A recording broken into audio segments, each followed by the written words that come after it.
Junior, number 2, Emmeline Barton. A freshman, number 4, Eliza Smith.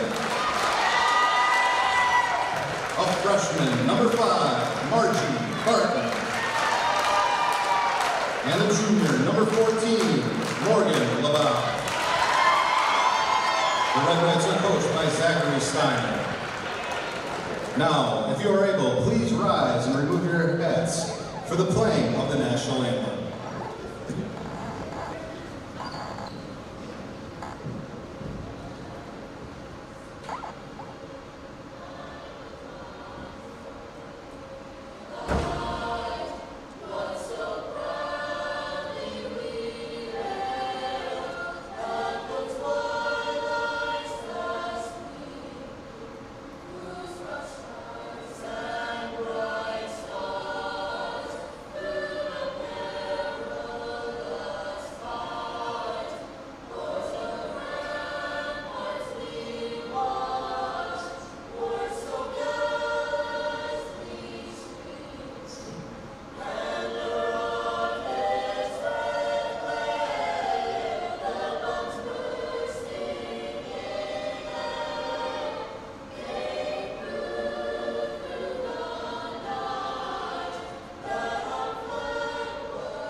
Welcome to the Indian River Middle School for sectional semifinal basketball. We just tipped it off. The LaFargeville Red Knights taking on the Sackets Harbor Patriots. Here we are at the sectional final 4. And I think they called a moving screen. Early turnover from LaFargeville. Sackets will get their first possession.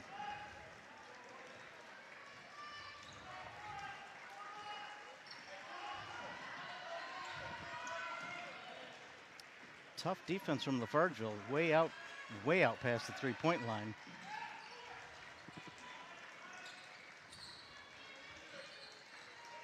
Kick up top, she's gonna take a long jumper, nothing but cotton. Nice shot there from number 22, Paige Britton. Breaks the seal on the scoring early, 2-0 lead for Sackets Harbor. And some good defense. Sackets Harbor will take over again.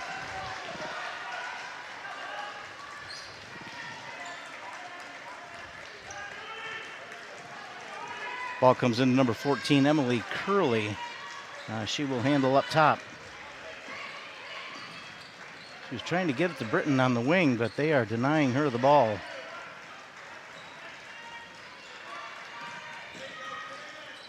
Nice pass inside along the baseline. Nice turnaround jumper there. Nice move from Lily Green to put Sackets up 4-0.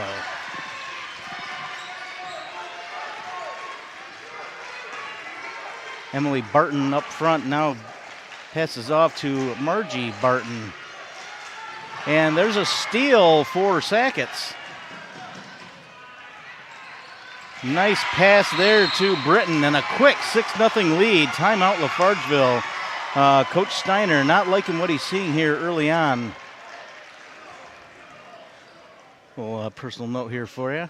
By the way, this is Ron Rockwood coming to you from these sectional semifinal games for NBC Watertown. I was just going to throw in there the head coach for LaFargeville, Zach Steiner, former student of mine. Good to see him having a lot of success here with his LaFargeville Red Knights. So he's going to take a timeout here early in a 6-0 hole. That defense from Sackets really swarming, and they've got it moving on offense. Good start. Long way to go here. Hopefully Zach can get things turned around here for LaFargeville, get them on the scoreboard.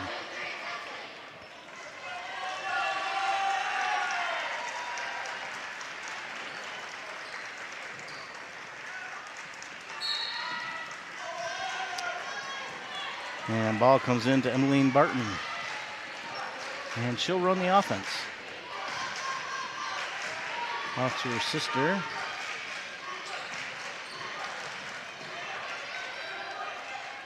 And another steal inside that Sackets Harbor defense. A lot of hands inside there, just getting a hand on seemingly every pass LaFargeville tries to make. Oh, nice look inside and back out for a triple. Just short, rolled over the front of the rim and off the other side.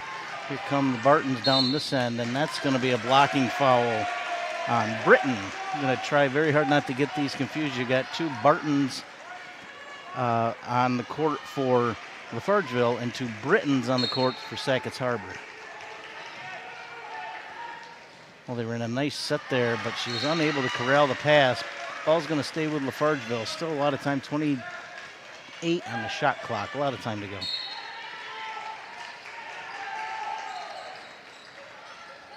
Oh, the inbounds pass goes off the back of the backboard, and that's going to be a turnover back to Sackets Harbor. Right idea, just forgot where she was on the court, I think.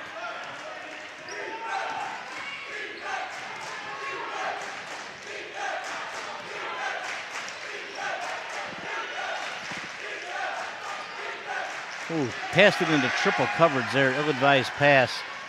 LaFargeville gets the steal, and she's going to go right to the hole, gets the foul, and she's going to get two from the charity stripe.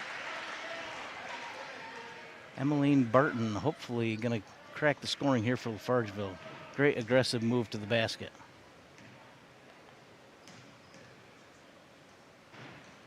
And nothing but Cotton. Sweet little free throw. Gets LaFargeville on the board. Now trailing 6-1. She'll get a second free throw. And that one pure as well.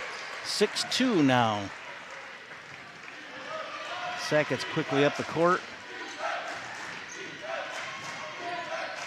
Ball down along the baseline. She's trapped. Does manage to get it out. And a nice move there by number 11, Peyton Britton. Extends that lead back to 6. 8-2.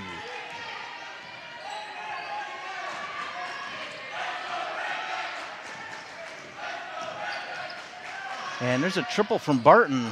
Looks good on line, just a little strong. Cross-court pass for an open, looked like a triple. I think her foot may have been on the line, and we're going to have a jump ball. Good aggressive rebound there from Gafford, but she got tied up. Possession will stay with Sackets. Ball going to be inbounded by Sourwine. Gafford got a hand on the pass, and LaFargeville comes away with a steal, and then the foul. Looked like Britton got a little aggressive. I think the call was on number 22, Paige Britton. We'll check that.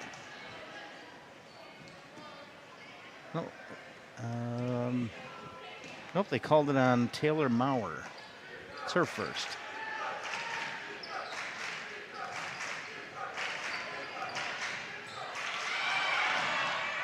And that one, tough call there. I wasn't sure who that went off of. They're going to call it off of LaFargeville.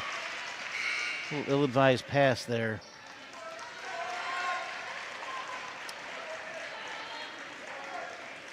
And Green will inbound once again to Curley. Curley will bring it up the court. Sackets looking to build on that early 6-point lead. Right to the hole. No call there. Oh, but stolen back and an easy layup bucket for Lily Green. Heads up defense and then took it right to the hole. And Sackets now up 10-2.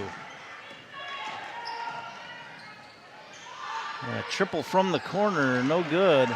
And there is Green with the rebound. Up ahead to number 22, Britton, who passed it off, and there's a jump shot. And that ball again going to stay with Sackets. Aggressive on that rebounding, on that offensive glass.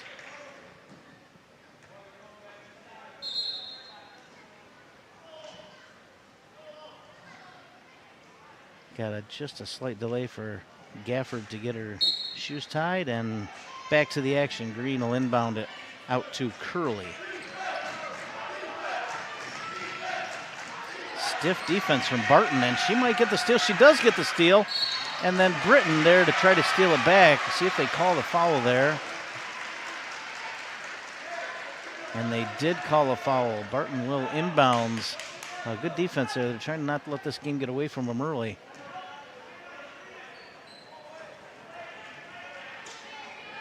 Barton will bring it into Porter. Off to Barton up top.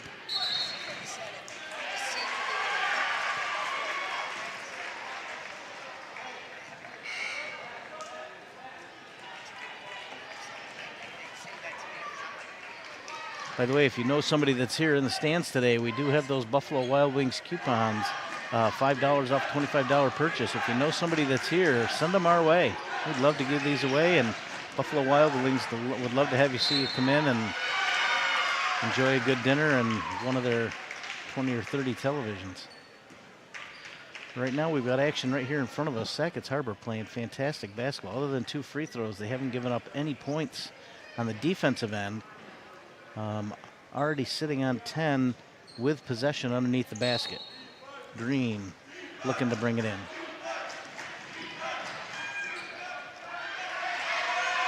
Good rebound underneath, and she's going to be fouled, and I think that might go on Britton. We'll see what the call is. Nope. Well, call's going to be on Curley, her second. She's been running the offense from the top, so she might have to, and she does. She takes a seat.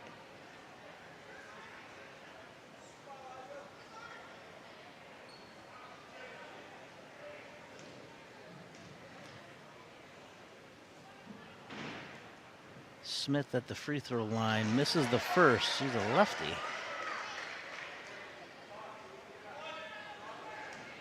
One more shot from the stripe. That one just a little strong, and Gafford, heads up move there. Rebound was pulled in by Maurer, but Gafford heads up, got a hand on the ball and got a jump ball, and the possession is going to stay with LaFargeville.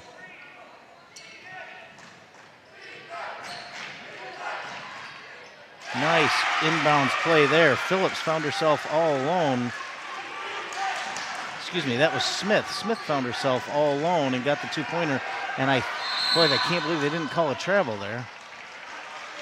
Oh, no, they gave her a timeout. And it's going to be a 20-second timeout. Well, after the bucket on this end, that makes it now 10-4 Sackets. LaFargeville finally got on the board with a bucket after those 2 early free throws. While I have a second, let me announce one of our sponsors, Rides for Less. They were formerly at Nordson Berkler. They're now at Terry Groff Auto Repair, centrally located between Lowville and Watertown. Why pay to ride for more when you can ride for less? No deposit needed, over and above the cost of the rental. Big companies take a refundable deposit to put on a hold on your card. He does not do that. $54.95 a day plus tax, and special monthly rates available. So give them a chance there at Rides for Less if you're looking for a ride on short notice. And the rebound comes out to LaFargeville. Looking to get, but they've just struggled to get any offensive flow. Now they're going to post up a triple. And the rebound to Britton, and that is knocked away. Good heads-up defense. The ball will stay with Sackets.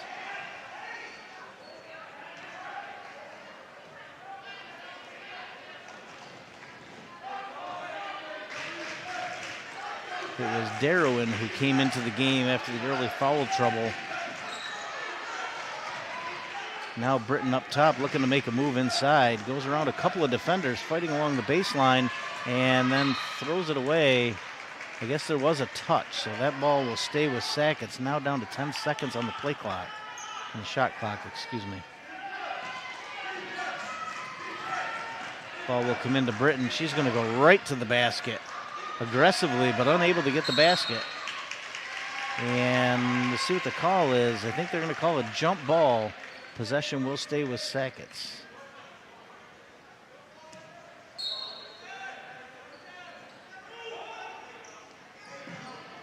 Nice pass inside, but unable to get the layup. And again with a jump ball. This time, possession will go to LaFargeville. Secured the rebound and then got tied up, but they get possession. Trying to cut into this 6-point lead. Still sitting at 10-4.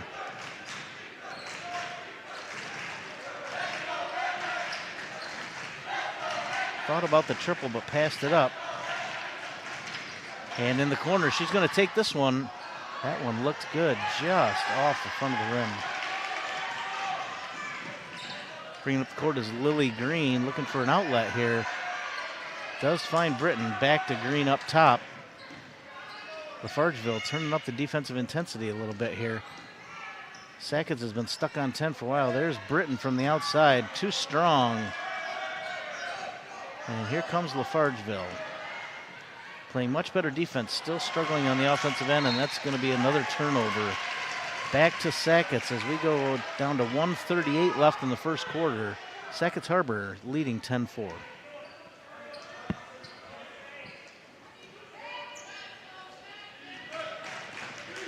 Britton will bring the ball up the court off the inbounds. Stops and pops for three. No good. Barton with the rebound. And back comes LaFargeville. But they've stopped that offensive flow for Sackets. They just can't put the ball in the hole. And there's an easy one for Gafford. Shot was too strong, but Gafford was all by herself on the other side of the rim for an easy putback. And now it's 10-6. LaFargeville fighting their way back in. As we go down under 110, we close in on a minute to go in the first quarter. What a move by Britton. In and out of traffic, and then a great bank shot to go back up 12-6. That was a pretty move.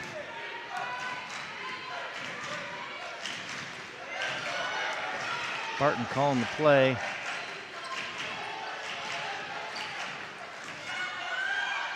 Gets the shot off, but very short.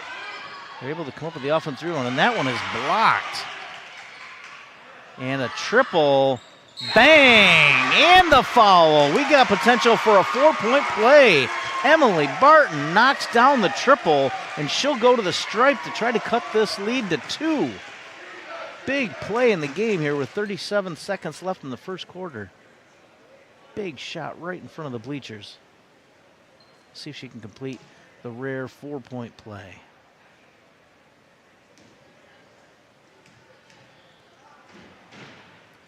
And she does. Big play. We're suddenly at 12-10. Here comes Sackets. Britton looking for a way to get into the lane. Can't do it. And that one is blocked and taken. And LaFargeville now with a chance to tie or potentially take the lead on the last, what could be the last possession of the first quarter. We're down to 15 seconds. Great last minute and a half here for LaFargeville. Gotten themselves right back in it. Let's see if they can knot this up or potentially take the lead. Got 5 seconds. They're going to call a foul, and they are in the bonus. She's going to go to the free throw line. I believe she's taken 3 free throws in this game. She's yet to touch the rim, all Cotton. So pretty good shot here. We could leave with a tie ball game. Let's see if she can convert these 2 free throws. At the same time, that is the second foul on number 22, Paige Britton. So we got a couple of Sackets players. And I unfortunately jinxed her. I apologize for that. She not only hit the rim, but it rattled out. We got 2 Sackets players now with 2 fouls. Let's see if that becomes a factor later in the game. And she missed them both. I will not say anything the next time she goes to the line. Down under, and she does not get a shot off. But what started out looking like Sackets Harbor was just going to take complete control of the game is now a 2-point game. Nice fight back for Steiner's LaFargeville ladies. The Lady Red Knights fought back into it, and we got a 2-point game heading into the second quarter. We have popcorn, hot dogs, candy, sodas, drinks. Thank you. Let me give another shout out to One Digital, my friend John Kamide over at One Digital. They're a proud sponsor of this sectional basketball game, 2 Frontier League teams battling it out. Their team of fierce advocates helps businesses and individuals achieve their aspirations of health, success, and financial security. Nationally recognized for their culture of caring, their teams enable employers and individuals in Watertown to do their best work and live their best lives. So at One Digital, they leverage the power of one to drive positive change for your people and help your business in designing modern financial services, insurance, and HR strategies. So thank you to our friends over at One Digital for sponsoring this game tonight. We're proud and happy to have them on board. As we start the second quarter, Sackets Harbor will have possession of the ball, leading by 2. But their early momentum has faded. We'll see how this second quarter goes as we get started. Pass into the corner. She's going to drive back her way in, and I think she might have walked. She got the basket, but she traveled first. Good aggressive move to get in there. Just lifted that pivot foot before she went up to the basket. Here comes LaFargeville again with another chance to knot the score. Let's see if they can get it done this time. We got Barton and Barton up top.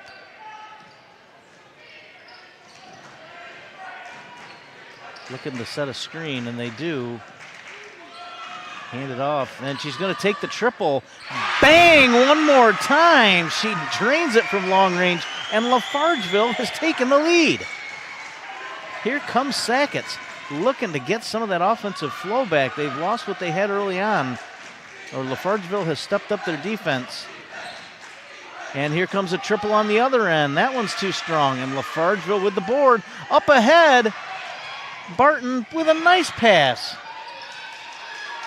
Nobody wants to take it, and she lifted that foot. Nobody wanted to take that layup. I think they were looking to get Barton the ball, and in doing so, passed up a couple of good looks.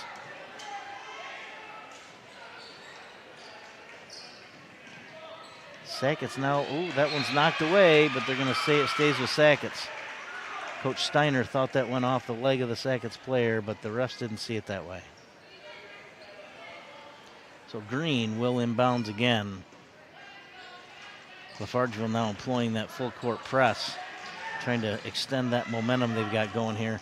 And there's another steal. It's working, and up ahead. And again with a block. Ball's loose on the floor, and they're going to call a jump ball. Possession arrow will stay with LaFargeville. Both teams with some scrappy defense. There's been some good passes to get the ball inside, but unable to finish. There's a nice pass inside for an easy layup. Bucket there by number 4, Smith. And suddenly, LaFargeville finds themselves up 3, 15-12 after trailing early 10-2.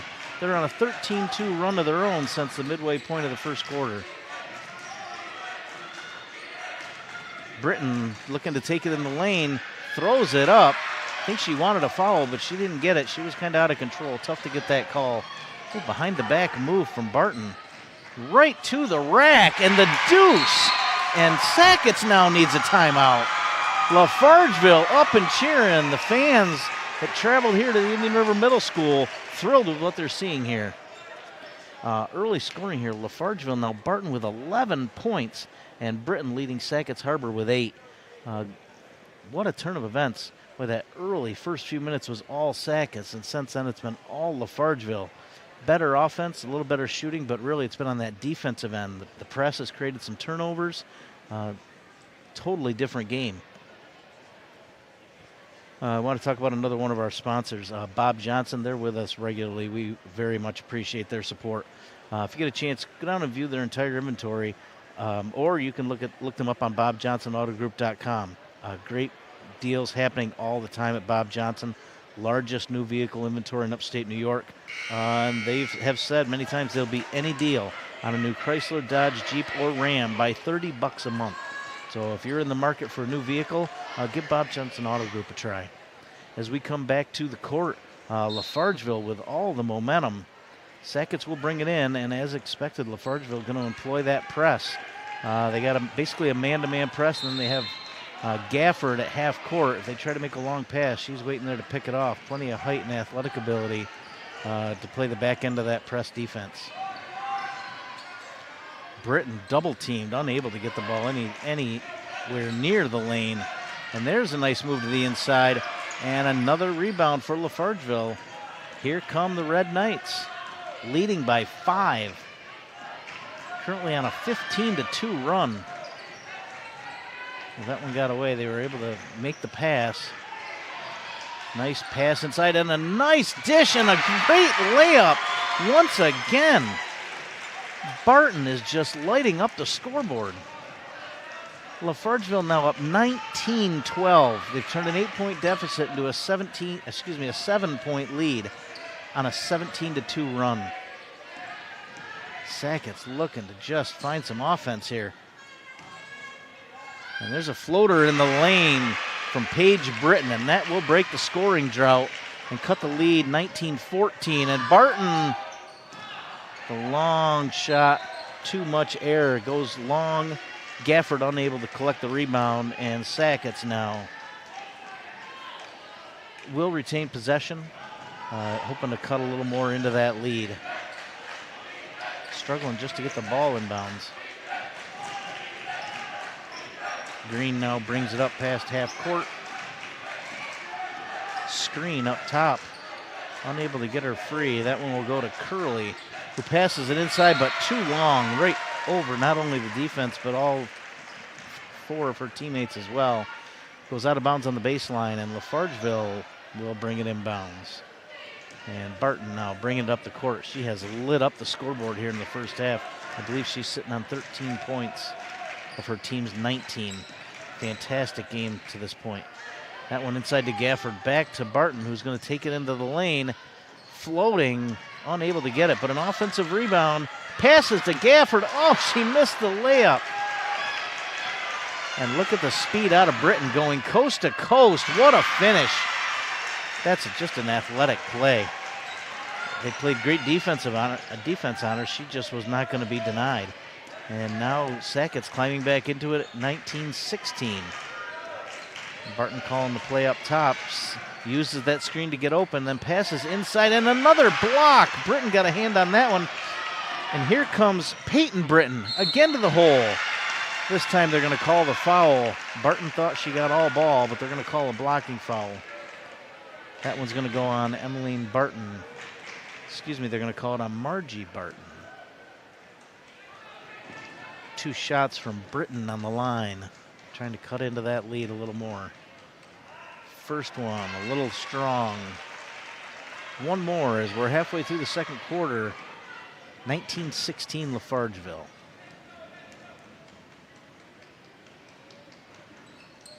Second shot is good, and we've got ourselves a 2-point ball game.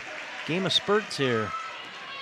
LaFargeville coming back, bringing the offense up the court, leading by 2.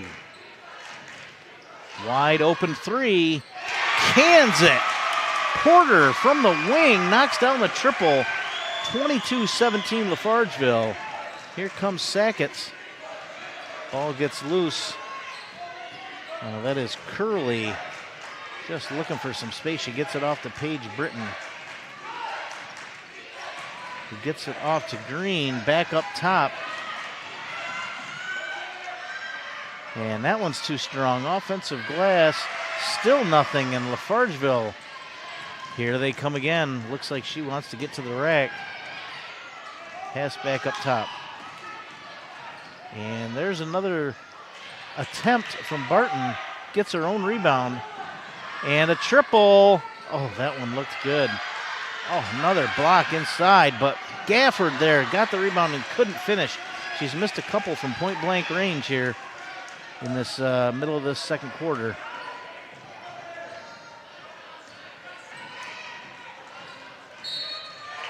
Green just trying to move along that sideline and ends up being fouled. I believe that one will go on Emmeline Barton. We'll see if confirm that call. No, wrong Barton again. I apologize. That one was also on Margie. She now has 2 fouls. Ooh, Peyton Britton almost got the steal there. Went into the first row to try to get it. Excellent effort. but ultimately it's going to stay with LaFargeville. 2.5 to go here, second quarter. LaFargeville has opened up a 5-point lead on a scoring barrage from Emmeline Barton. And from the corner, a triple that's short. Gafford grabs the rebound. Wow, we got a little battle going inside. Gafford for LaFargeville and Maurer for Sackets. They've been battling underneath all day. Good, tough, hard-fought action under there. Like to see that. And that jump ball is going to go back to Sackets.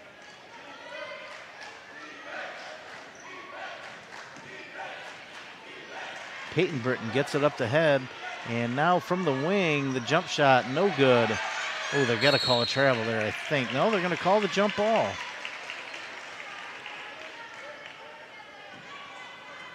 And that ball will go back to LaFargeville. 2:12 now to go, second quarter. Pretty fast-paced action. Not a lot of whistles here in this second quarter. Just those 2 fouls on Margie Barton. Other than that, it's been pretty fast-paced action. Emmeline Barton looking to go baseline. She does. Nice look inside, and again they miss a point blank, and this one they're going to call a foul. Smith missed the first one, went back up again. They got the foul, and she's going to go to the line for 2.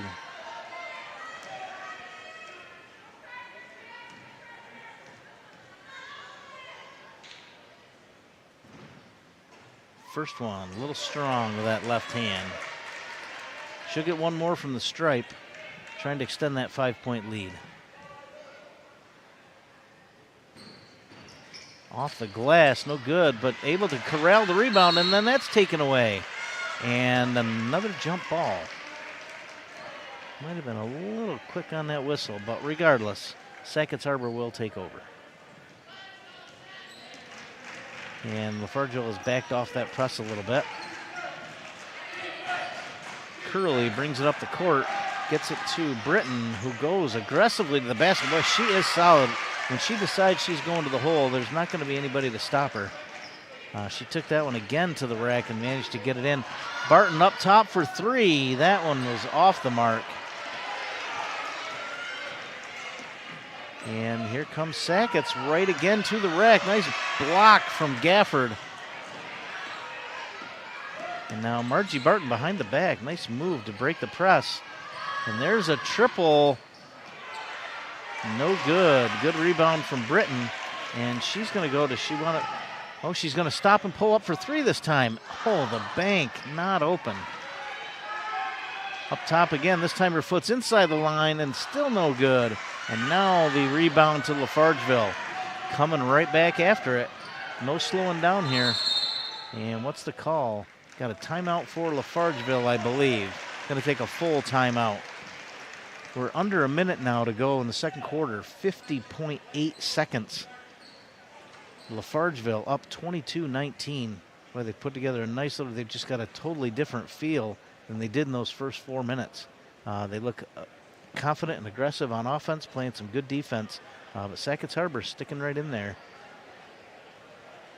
Let me give another shout out to Rides for Less. Again, they used to be located at Nordson Berkler, who has since unfortunately closed their doors. But they're now located through Terry Groff Auto Repair. As I said, they have some special monthly rates available. They don't typically put a dollar amount on it. It's based off how busy they are. For your knowledge, if they're super busy, they're apt to give just a few days back at the end of the month. If they're not busy, they tend to do a flat rate based on how many cars are out. So, you know, sometimes those situations come up and suddenly we need a ride on short notice. Give them a look over there at Terry Groff Auto Repair. Rides for Less. They should be able to help you out. Back to the action here. LaFargeville will bring the ball inbounds. They've got 50.8 potential here to go 2 for 1 if they can get a shot off fairly quickly, and then ride out that shot clock and try to get a second possession. Barton up top, dishes off to Emily Barton, who uses the screen and then dishes it. Ball's knocked away. Barton gets it. She's right to the hole. The lane opened up. Oh, she missed the layup. Boy, LaFargeville, even though they're up 3, they've missed several now layups in this second quarter. This could be a much bigger lead.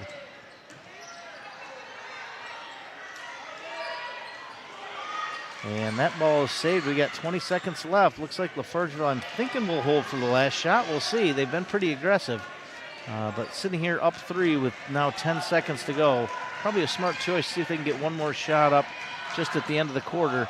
And we've got a jump shot from the corner. Margie Barton buries a deuce to make it 24-19. What a quarter and a half from LaFargeville. Do a little quick math here. That's a 22-9 run to close the first half. LaFargeville leads 24-19. Totally different, really, team than we saw from these guys a couple of weeks ago. We saw them play JCC in the league finals. Sackets Harbor got the better of it, but today LaFargeville, after that first 4 minutes, has really turned around. They've played a fantastic second quarter and really the second half of the first quarter. So I'm going to take a little break here. One more time, LaFargeville leads 24-19. Quick mention of our sponsors. Rides for Less, Bob Johnson Auto Group.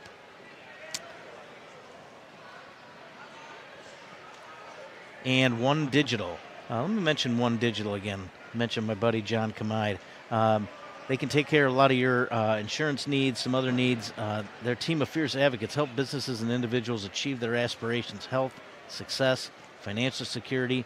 At One Digital, they leverage the power of one to drive positive change for your people, to help your business in designing modern financial services, insurance, and HR strategies. So if you're in the market there, give John a call over there at One Digital. We'll be back shortly. We're going to take a quick break here.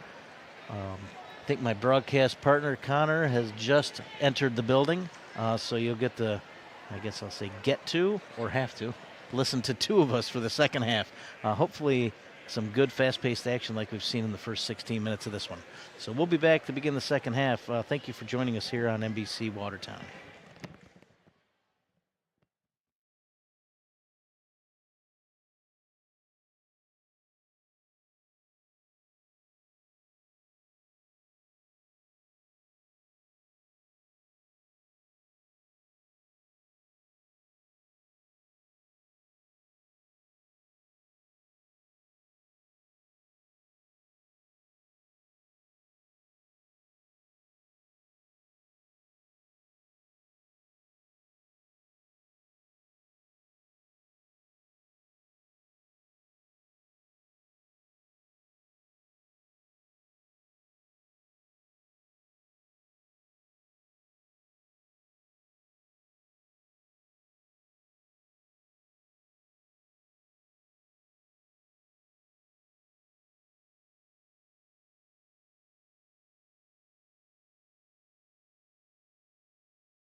Well, good evening, ladies and gentlemen. Welcome inside the gymnasium here at the middle school at Indian River, where Ron Rockwood took you through the first half of the girls' Class D semifinal here in Section 3. My name's Connor Lalone. Glad that I made it here in time for the second half, because the first was a really good matchup between the Sackets Harbor Patriots and the LaFargeville Red Knights. It's LaFargeville with the lead 24-19 as we start the second half. Based on what I heard Ron talking, it was Emmeline Barton who just really kind of took over. Quick three from the corner. Right out of the gate. It was Margie that time from the corner. She hit the last buck of the first half, picked it right up with that quick triple here to start the second. And now that leads up to 8, their biggest lead of the game.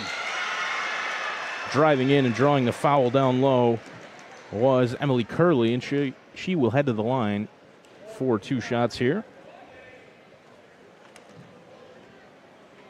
When we saw these two teams a couple of weeks ago in the Frontier League Championship, neither team shot the ball very well. It's funny, I was looking back at that game. Both quarters ended 15-11, and the final score obviously 30-22. But both quarters, I mean, mirror images of each other. Seems like it's been a better shooting game so far. Absolutely, for LaFargeville. Another triple. From the corner, too strong, but an offensive rebound by Smith. And it lays on the rim. Came back out, a third chance opportunity. Barton with the rebound that time, and then down low, Gafford, was tied up with Lily Green. Patriots will get the basketball. Full court press. That press has caused some issues in the first half. Not quite as aggressive, at least here to start the third quarter.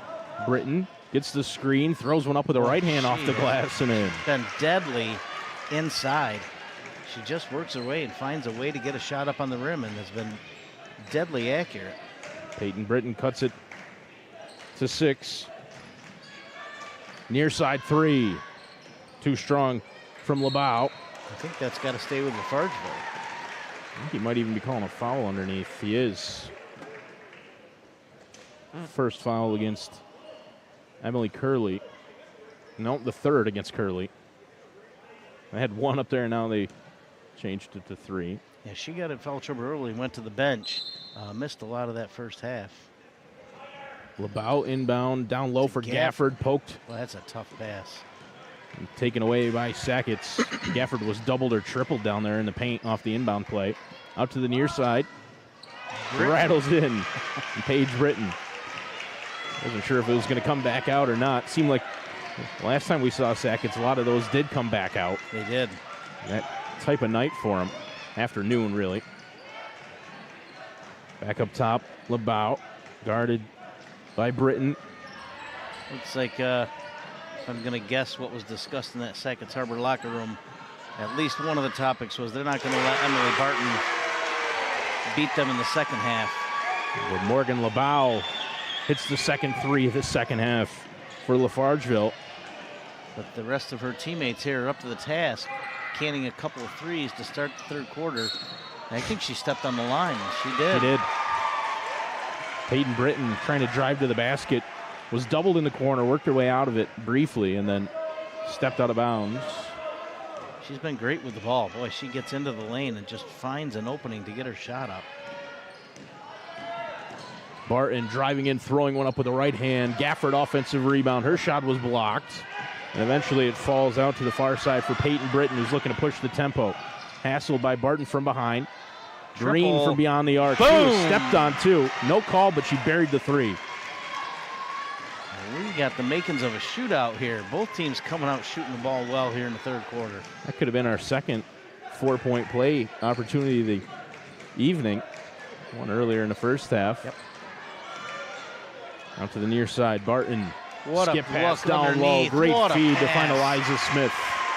That's a fantastic look. Green now trying to get the ball inbound. Aggressive press. Making it tough for the Patriots. Britton. Once Sackets got the ball in bounds. That Red Knight press kind of backs off. Paige Britton now driving in after she faked the shot. Threw one off the glass, no good. Rebounded by LeBeau. And out to the near side for Margie Barton. Crossover. Triple. Way downtown. That was very strong. Almost used the bank, but it was a little off to the right. And there's a steal from Margie. She got a lane to the basket. Too and strong. unable to make it. Turned into a little bit of a track meet here all of a sudden.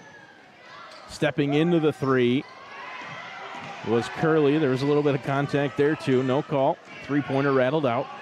Back the other way. And in the near corner, Barton hop step into the paint, threw one up. Fight for the rebound underneath. Taylor Maurer just stronger that time, able to take it away. She has played tough inside. Doesn't get a lot of shots, but boy, she plays tough on the boards. And she and Gafford have been battling all evening long underneath. Maurer got it out to Britton. Britton picked up her dribble. Skip That's pass. dangerous. Dangerous.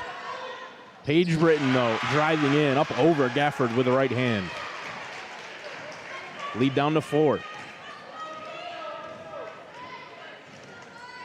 Already more scoring in this one than the last time these two teams saw each other. Absolutely, yeah, this is good basketball. Just over halfway through quarter number 3. Fight for the another rebound jump. underneath.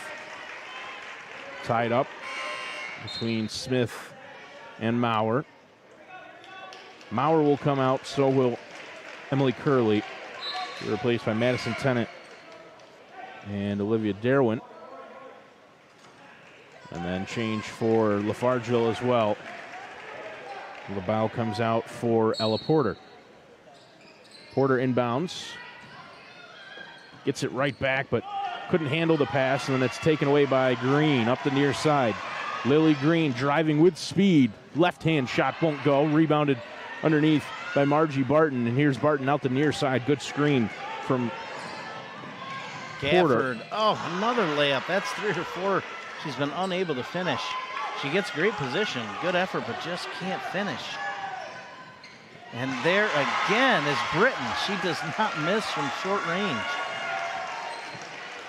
2 more for Peyton Britton, and the lead down to 2 for LaFargeville. Margie thought about the 3, instead dishes back up top. Emmeline Barton steps back into a 3, off the right side of the iron, rebounded by Green. Kind of rushing her shot here in the second half. It was coming to her. She was waiting to see what the defense gave her in the first half. She's forcing it now, and I think Sackets knows that. Hard screen from Britton. She's going to get called for it. If I'm not mistaken, she got called for a couple of those at JCC as well. It's her 3rd here today. See, the signal from the referee was that she had stuck that leg out to make contact.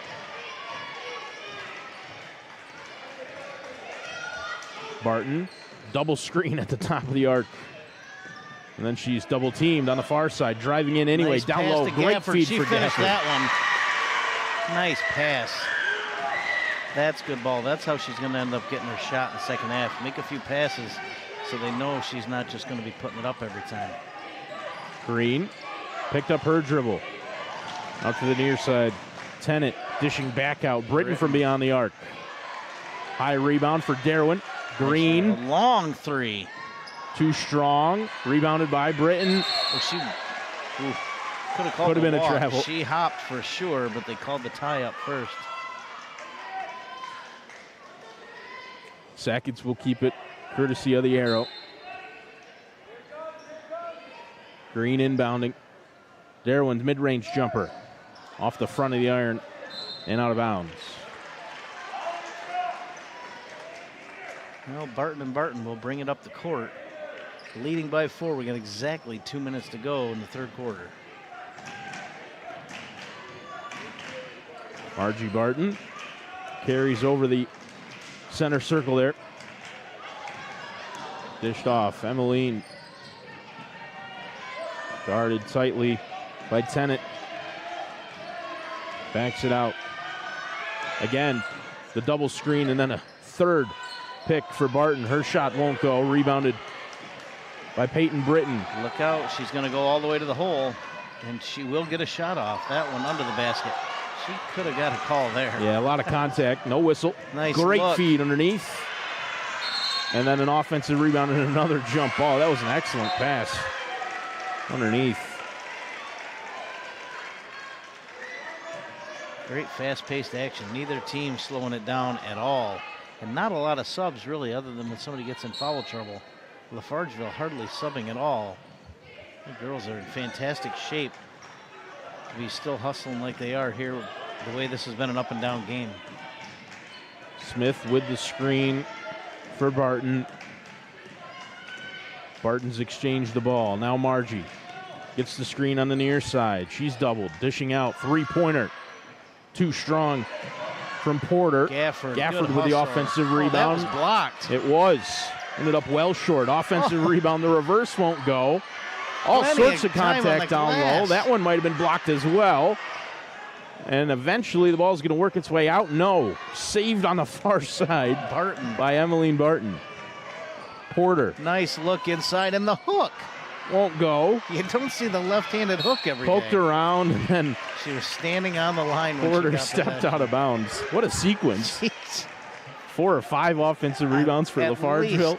At least. If you'd have said a half a dozen, I would have believed you. Couldn't have got anything to go there. Stays a 4-point game. 30 seconds to go in the third quarter. Green faked the three, dishing inside. Now driving to the basket. Curley. Shot was Gafford got deflected by Gafford. Offensive rebound for Green, though, and she turns it in. Back down to 2. 15 seconds and counting. Down to 10. Once again, LaFargeville with a chance to get off that last shot, already with a 2-point lead. Ball came they get loose. A steal. Stolen by Darwin. Can Green get it stolen off? Back. Nobody's going to touch it. Oh.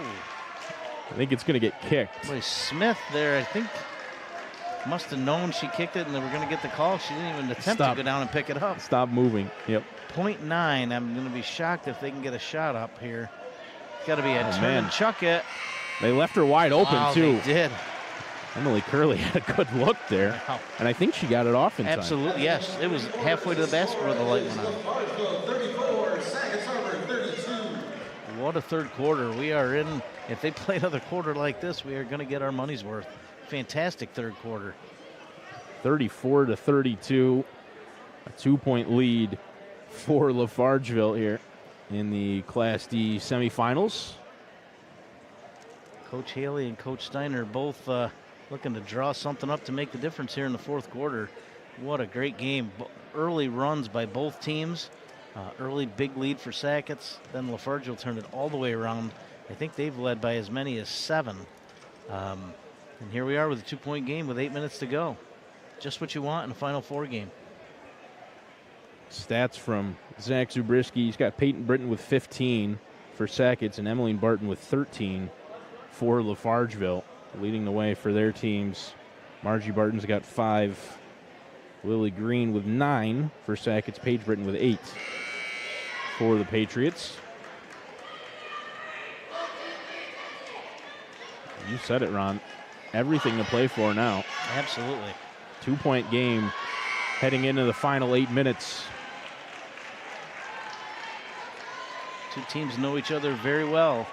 They're going to get to know each other even a little better here in the next 8 minutes. Whoever makes it to the finals is going to have earned it. They will have earned it. Green inbounds to Britton, and we're underway in the final quarter of action. Britton got the screen from Maurer. Her pass is taken away by Gafford. And a jump ball. Jump ball. LaFargeville will keep it.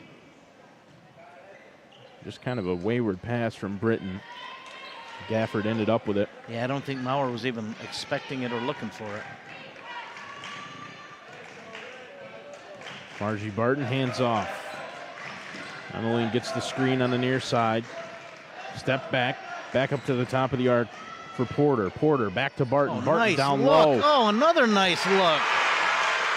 Great passing there from LaFargeville. That was fantastic. And Gafford able to finish. Sweet team basketball and to find brings Gafford. A rebound. That's a great board from Gafford.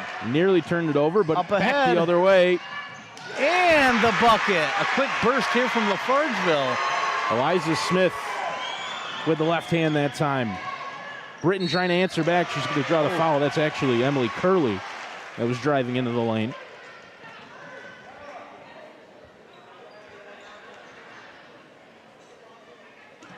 No quitting the Sackets Harbor Patriots. Quick burst there from LaFargeville, open to lead up to 6, and right back, the Patriots come right to the basket. Stick with their game plan, driving right into the paint. First free throw rattles around and out for Curley.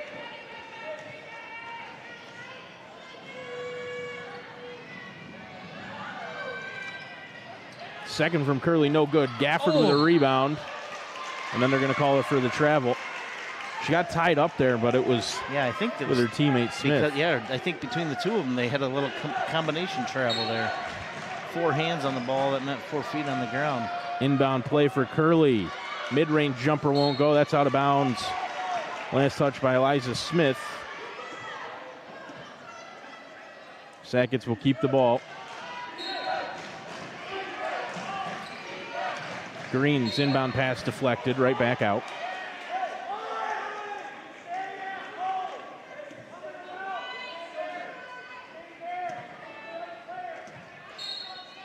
Green will try it again. Out to the near side for Britton. Britton guarded by Barton, spinning around her. Got a good look from the left side, but didn't get enough on it. Almost came up with the offensive rebound, but it's LaFargeville the other way. Barton down low. And swatted away. I think Britton got the block. And here's Britton the other way. Draws the foul. Second to go against Gafford. Relentless going to the basket. I think they're going to give it to Porter. Big free throws here. Sackets needs to get a couple points in. It's only a 6-point game, but they have struggled on this end here for the first minute plus of the fourth quarter. Too strong. Hope it doesn't come back to bite them. They've left several points on the table here with these free throws.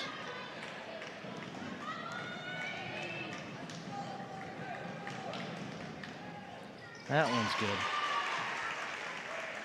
5-point game. LaFargeville, those 2 quick buckets right in the first opening moments of the quarter, and then nothing since. Barton gets the screen from Porter. Now into the post. Mid-range shot won't go. Looked good from Smith. Rolls over the rim and somehow stayed out. Britton right back into the paint, blocked by Barton. Block. Adeline Barton the other way, trying to take over the game. Gets it to Gafford. Her shot was blocked. Nice block by Maurer. Jump ball. It's fantastic. I'm not sure Chloe Gafford's used to having her shot be blocked. Especially not in Class D. She never pulled that down either. She just turned and Maurer was right there. Great defensive play. And getting acknowledged by her coaches as she gets over to the bench. Timeout now with 6 minutes and 13 seconds to go. 5-point lead for LaFargeville on high school basketball. The Class D girls sectional semifinal. First of 2 matchups here on the NBC Watertown YouTube channel, presented by the Bob Johnson Auto Group. Give them a call, 315-965-8072. Check out their certified pre-owned vehicles and their $5 Friday car wash. They'll beat any deal on a Dodge, Jeep, or Ram by $20 a month. View their entire inventory at bobjohnsonautogroup.com. High school basketball also presented by Rides for Less, formerly at Nordson Verkler, now at Terry Groff Auto Repair, located conveniently between Lowville and Watertown. No deposit needed there. Up and over the cost of a rental at Rides for Less. Why pay more when you can ride for less? 38-33. Out of the timeout. Sackets with the ball. Britton up top, picked up her dribble. Out to Green on the near side. Lily Green harassed by Margie Barton. Britton back into the game, driving in, throws one up off the glass, no good. Fight for the ball underneath. No whistles yet, now there is one jump. It was Liza Smith who ended up with the ball on the floor there. Ultimately whistled a tie-up. Scoring has slowed down here in the fourth quarter. Still at a 5-point game. There for the taking. Either Margie team Barton can put together a little spurt. Now, this smells like a run to the basket. Oh, she pulled up and it got stolen. Only about the second time all game she stopped on her way through the lane, and that cost her. Barton looking for Gafford down low, finds her. Passes it up, passes out for the three. Oh, In and out. Rebounded by Maurer and then thrown away. Oh, and that's going to be a foul. It is. Inadvertent, looked intentional, but certainly wasn't. No. Curley with a legitimate attempt there to take the ball away. Just got there second.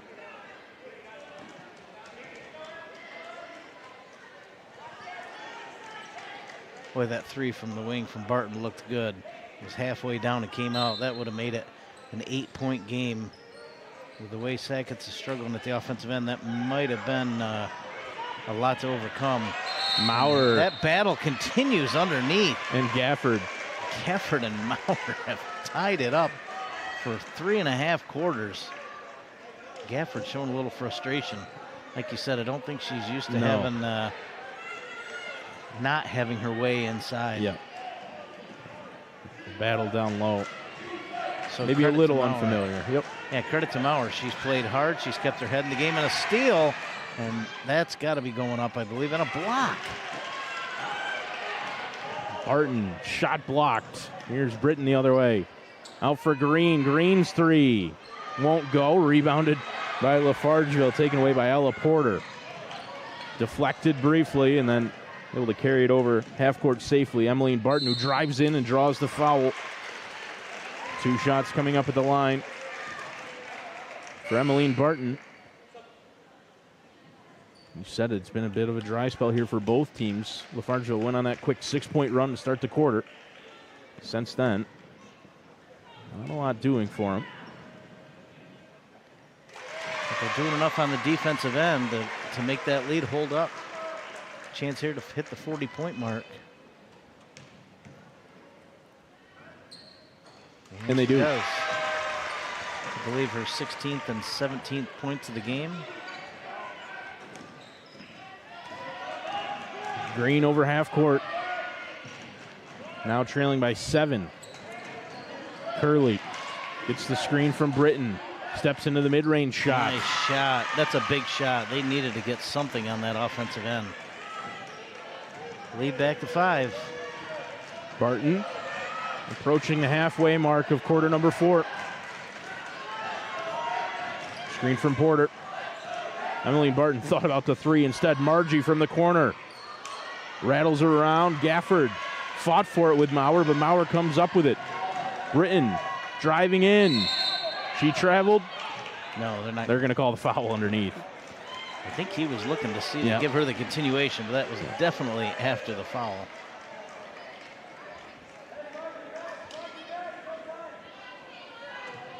So foul on the floor, the 3rd against Margie Barton. Inbound for Curley. That and one's going to go, and the hoop and the harm. Chance to cut it to a 2-point game. Sackets just will not go away.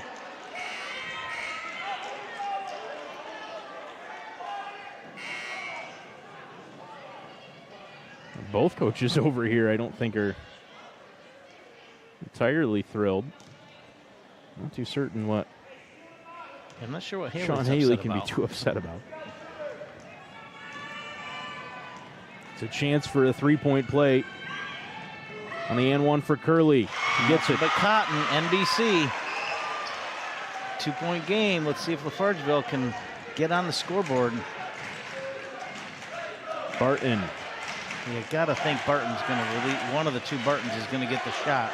Although Barton has made several runs into the lane and found an open teammate. Gafford. Oh, Porter was wide open. And she moves into the 2. Mid-range instead, off the glass, no good. Team rebound for Britton and Maurer. 1 on 3, or 2 on 3. Curley driving in, gets around Barton. Nice defense by Gafford. Got her own rebound, though. Triple. Too strong from Paige Britton. Rebounded by Emmeline Barton, who's pushing the tempo. Barton driving in. Oh. Foul underneath.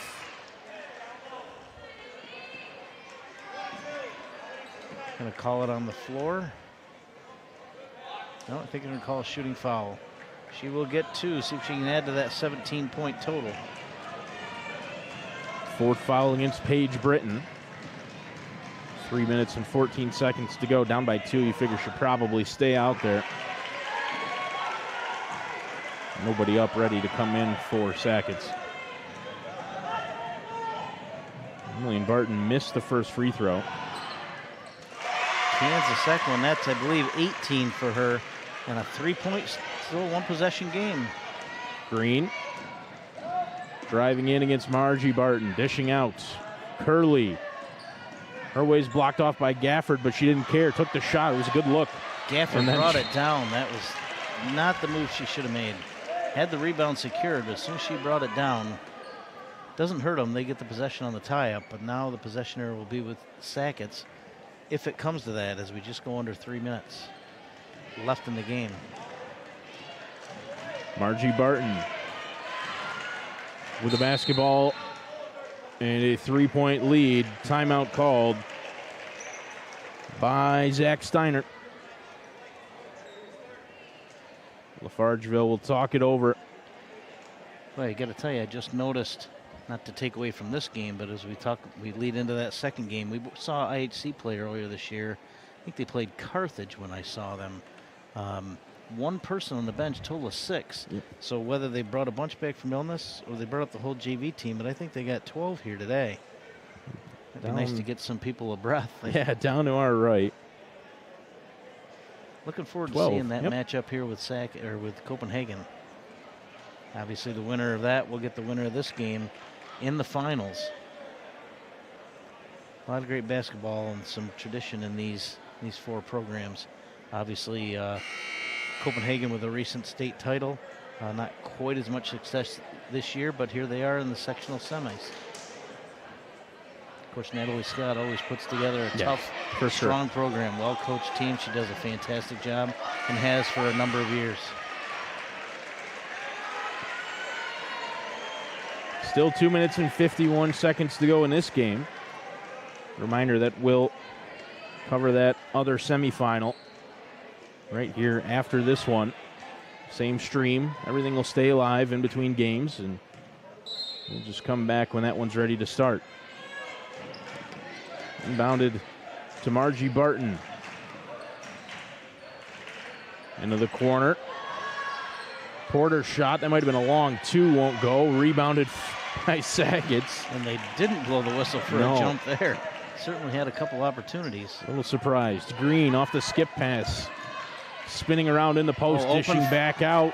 For a deuce. Count it. Boy, Emily Curley. Curley had a nice shooting touch here in the second half. A couple of well-timed baskets.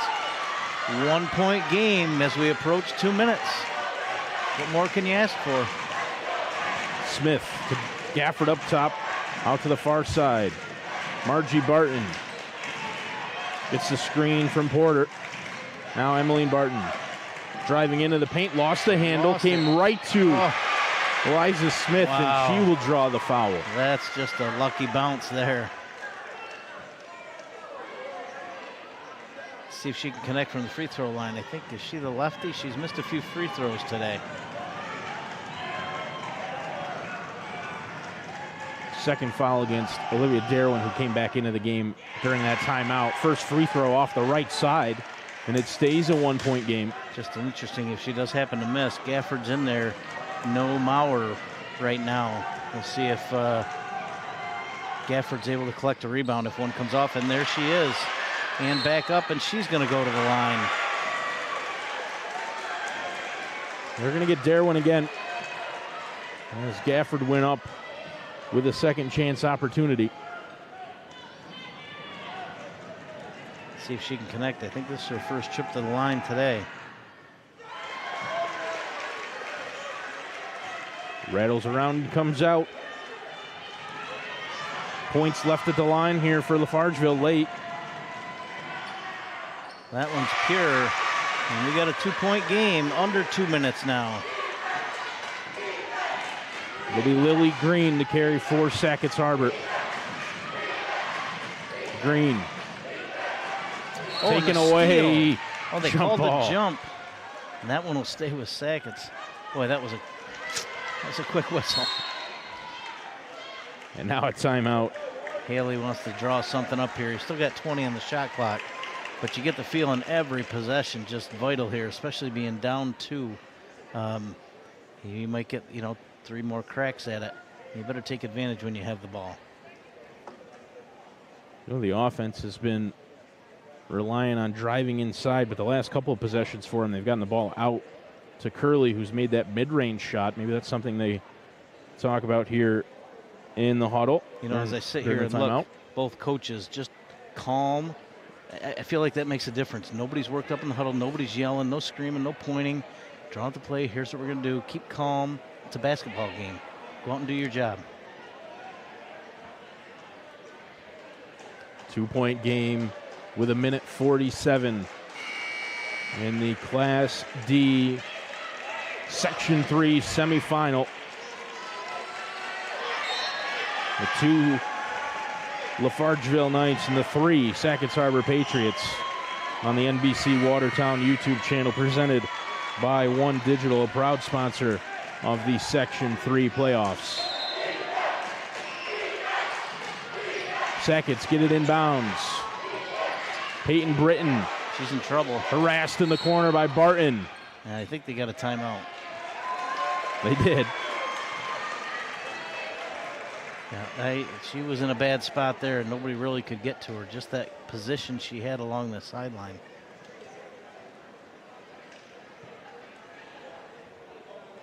So Sean Haley takes another timeout.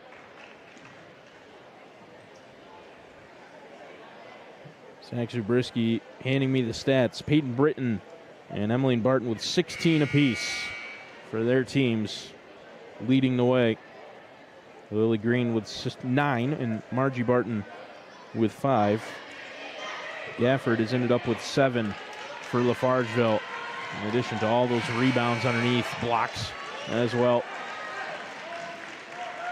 Well, let's see what Coach Haley drew up here. It'll be Lily Green to inbound in the corner.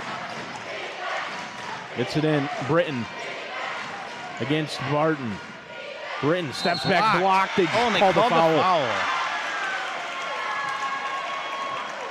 Barton down there just leading her team, getting in everybody's ear. Listen, tell them to do the job, reminding them what's at stake, what the next move is. You see her every time there's a dead ball. She's clapping, she's talking to her teammates. Good leadership.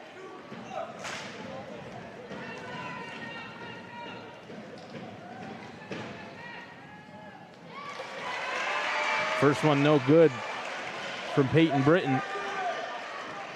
And now all she can do is cut it to 1. Which she does. She does. That one's pure. 1-point game, 1.5 to go. LaFargeville can run the shot clock down here if they choose. Barton. They're going to call the foul up top.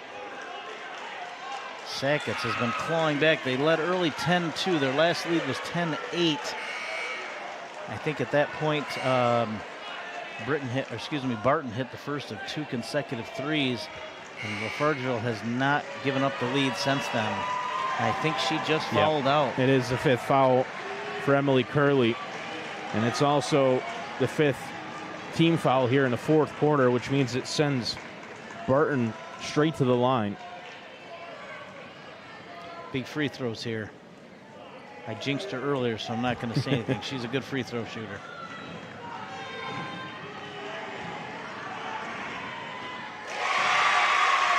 Exactly what you expect a leader to do in crunch time.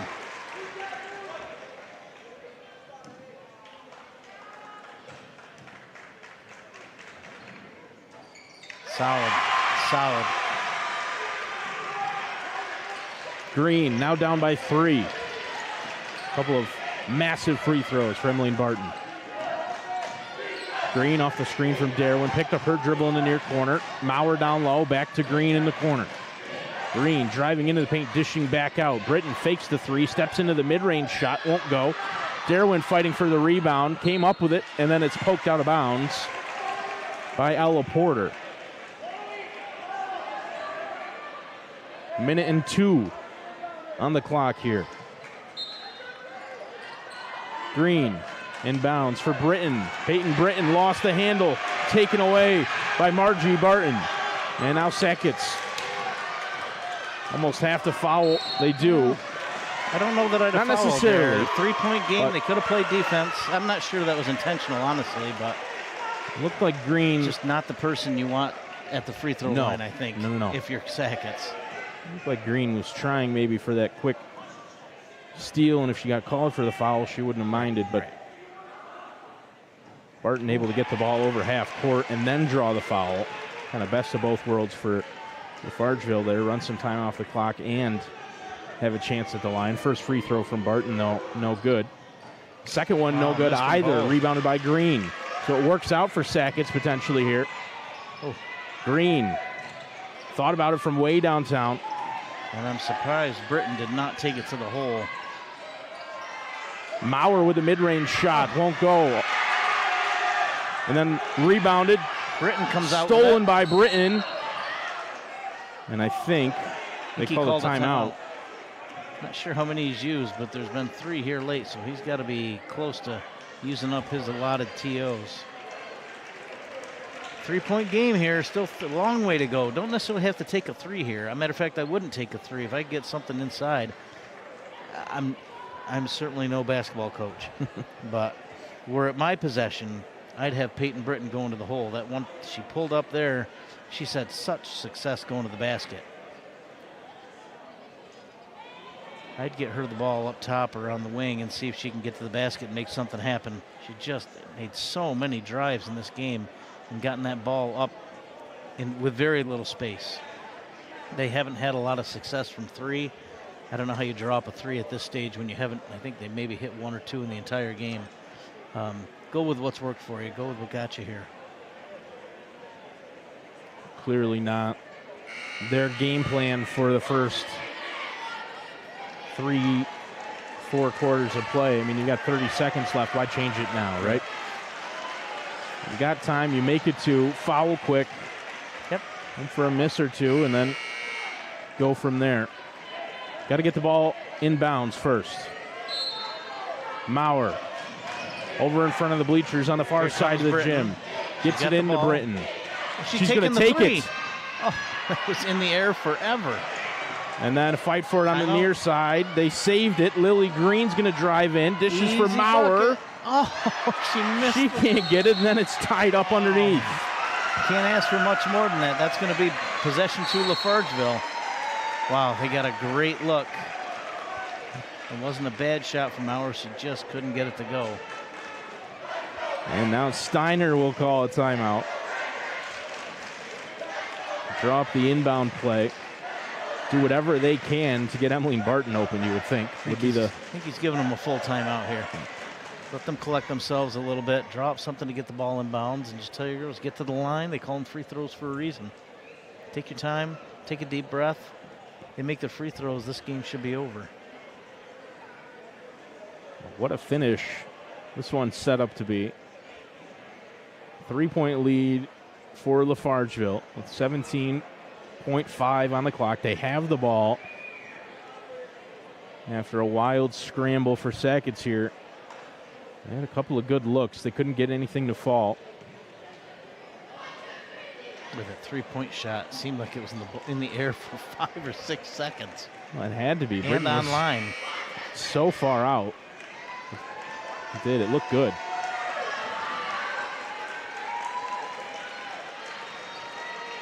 So Barton will inbound, actually, on the near side. Sackets, some sticky defense here. You're going to have to try to get that in bounds, and there's the foul. Good clean play. Red Knights got it in bounds to fouled the right Smith. person. Smith has struggled from the line with that left-handed shot today. We'll see if she can get at least one of these to go to make it a 2-possession game. Interesting alignment here. They don't have Maurer over on the same side as Gafford, although you got to expect that rebound is probably going to go to the left. She's been missing a lot of these shots to the left-handed side. And that one's off to the right. That's not the one that matters right now. I clearly know nothing about the game. big shot here or potentially a big rebound.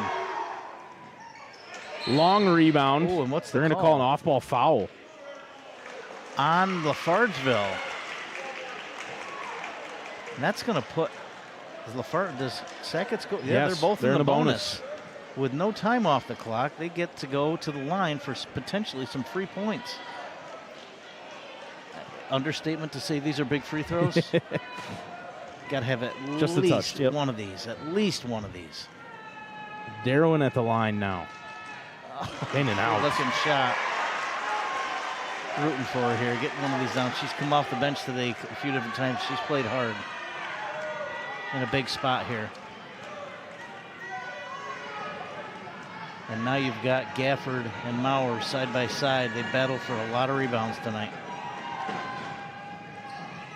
Out for Darwin.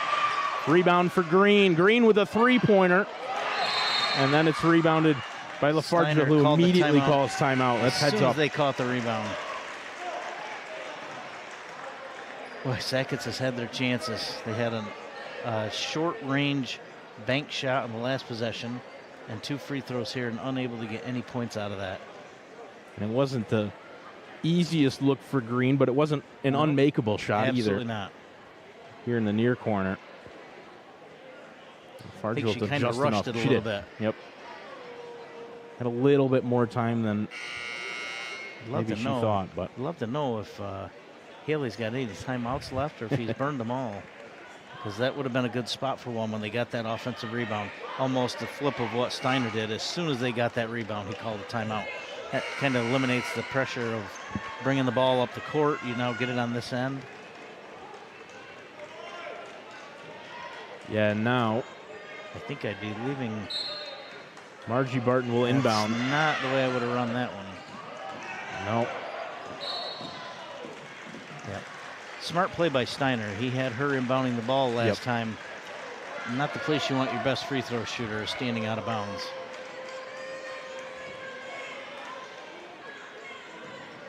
And now we'll pull everyone off the line. Barton with a chance to really, Didn't get it to I was go. going to say really ice it, but If she doesn't get this one, it's a one-possession game. Sackets will have a chance if they can nail a 3. And she does get it to go. rolls in. Green looking to inbound. Gets it into Britton. They've got 5 seconds. Britton pulls up. Got to get a shot off. They're not going to. And it's over. LaFargeville will play in the sectional final. What a fantastic effort from Steiner and his girls. Fantastic finish.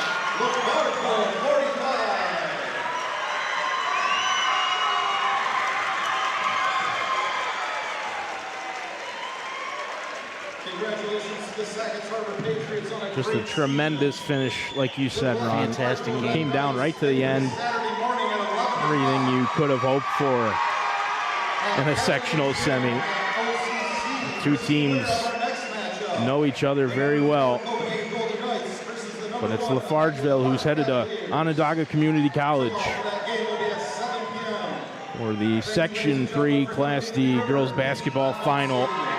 And they'll play the winner of our next game coming up between Copenhagen and IHC. And here they go over to their side of the gymnasium. I gotta say, it's pretty much evenly split right down the middle. I would agree. Yeah, they're great following from both schools. Tip of the cap to their fans. Very nice. Very nice. So LaFargeville, the winner, on the back of Emmeline Barton's terrific play on both sides of the ball. Not that the rest of the team didn't play well too, obviously, but Right, team effort. She made a lot of good passes. Players doing their job, getting in the right places, making baskets. Gafford, a ton of rebounds, fought hard inside all day. Just a great team effort. it was another thing that impressed me. Of course, I didn't see the first half. I listened to the first half, but in the second half, I mean, just the ball movement. LaFargeville seemed like 2 or 3 times they made the extra pass and then made one more after Correct. that. Yep. and just getting wide open looks. Really good chances for them. I have to say congratulations to the Red Knights as they move on to the sectional final. And they get the advantage now of having a seat and watching their competition for the finals play out right in front of them. It can be IHC or Copenhagen. So that's our next matchup here on the NBC Watertown YouTube channel. We're going to stay right here. We're going to stay live. And Ron and I will return when that game is ready to start between IHC and Copenhagen. Thank you to everybody who tuned in for the first semifinal here between LaFargeville and Sackets Harbor. The Red Knights taking it in a close matchup, able to just clutch it out late. So again, we'll stay here. We'll stay live. If you're heading out, thank you all for tuning in for LaFargeville and Sackets. My name's Connor Lalone. I'll be right back here for the next game. Ron Rockwood will join me again for commentary. Cody Wheeler on our camera, and Zachary Zubrski running the controls from Indian River Middle School. We'll be right back.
Class D semifinal matchup between the number 4 ranked Copenhagen Golden Knights and the number 1 ranked Immaculate Heart Cavaliers.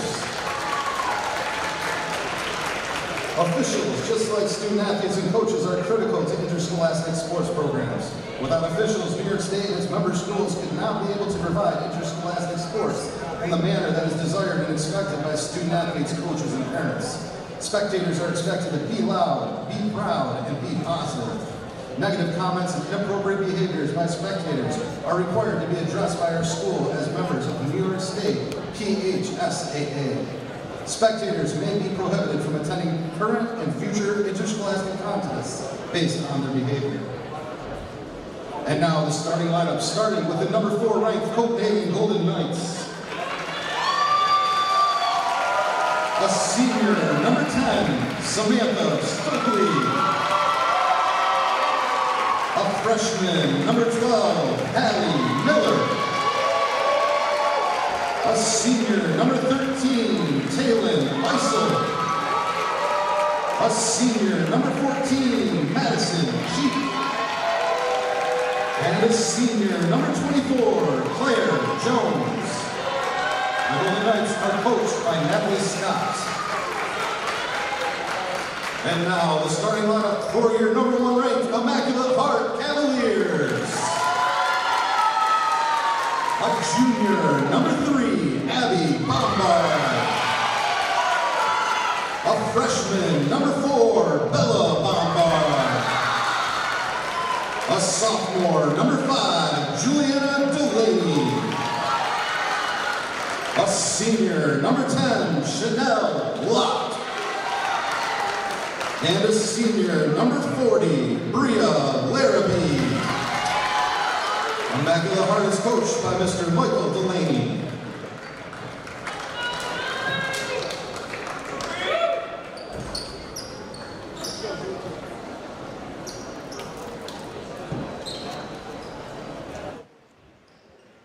Well, good evening, ladies and gentlemen, and thank you for tuning in to the NBC Watertown YouTube channel, where we are bringing you our second Class D Section 3 semifinal of the evening.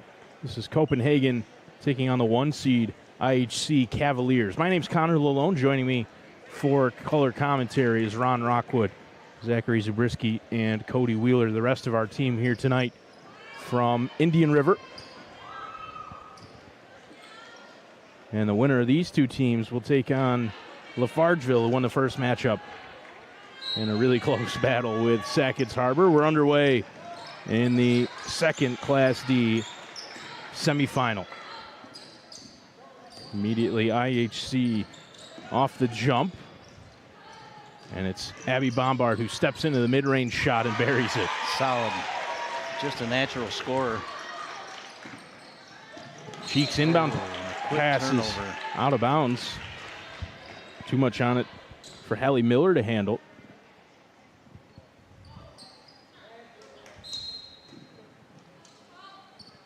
So here's the Cavaliers with the ball right back. Bombard, guarded tightly by Stokely at the top of the arc, out to the near side for Isabella Bombard, and then taken away by Sam Stokely. Stokely right to the rim. Nice. Certainly a size advantage on the perimeter for Copenhagen. Abby Bombard, guarded now by Hallie Miller, drives in, steps into the lane, throws one off the glass. No good. She gets her own rebound. Throws another shot up off the back of the board. And then a fight for it underneath. It's going to go out of bounds. Last touch by Juliana Delaney. So Copenhagen will get the ball. Yeah, Copenhagen's really got a size advantage at pretty much every position, at least to start with. Absolutely. Stokely the other way, guarded by Bombard. Stokely's going to take advantage. She is going right to the hole. Jones fighting for the rebound, but it's Abigail Bombard who comes up with it. Bombard steps back into the long two. I think foot was on the line off the front of the iron and out. And now Sam Stokely will slow it down a little bit for the Golden Knights. Stokely into Cheek. Cheek driving into the lane. How'd she get that shot up? Not sure. She was right underneath the rim. Rebound found its way out to the Cavaliers. Bella Bombard. Started by Jones. Gets the screen from Lott. Abby Bombard out to the near side for Delaney. Back up top. Bombard against Stokely. Gonna get something going here. 5 on the shot clock. Driving in. Shot blocked by Jones. Stokely comes up with it after she shoved it along, and then it's taken right back by IHC. Larrabee got the hand on it. Bombard behind the back twice now. Abby Bombard calls for the screen. Gets it from Bella, now into the corner. Lott from beyond the arc, in and out. Rebounded by Stokely, up and over Larrabee. He's all over the court here to start. Stokely thought about the three. Thought about walking there, too. It was pretty close. Jones driving in. And she stepped on the line. Well, traveled either way. I think she stepped on it as well. One or the other. Yeah, Stokely, Ron, is just a tremendous athlete. Absolutely. The issue with her sometimes is she's so aggressive on the defensive side of the ball, she can find herself on the bench. Foul trouble. In foul trouble. Yeah. Yep. Into the corner for Abby Bombard. Double teamed with somebody else. Stokely was waiting to make it a triple team. Back to Abby Bombard on the far side. Miller guarding her. Now she's doubled. Now tripled. Foul underneath. It's going to be a block. Copenhagen obviously doing everything they can to take Abby Bombard off her spot and keep her out of the scoring column as much as possible. Going to see if those teammates can put enough points on the board to beat them. First foul of the game, and it's against Taylin Eisel for Copenhagen. Abby Bombard from beyond the arc. Short. Rebounded by Eisel, and then out to the near side for Maddie Cheek. Cheek spinning, lost the handle, taken away. Get it up ahead. Oh, too far.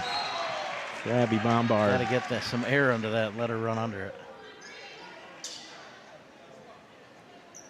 Back and forth, up and down game. 4 minutes and 43 seconds to go. Not a lot of scoring just yet. 2-2, double dribble.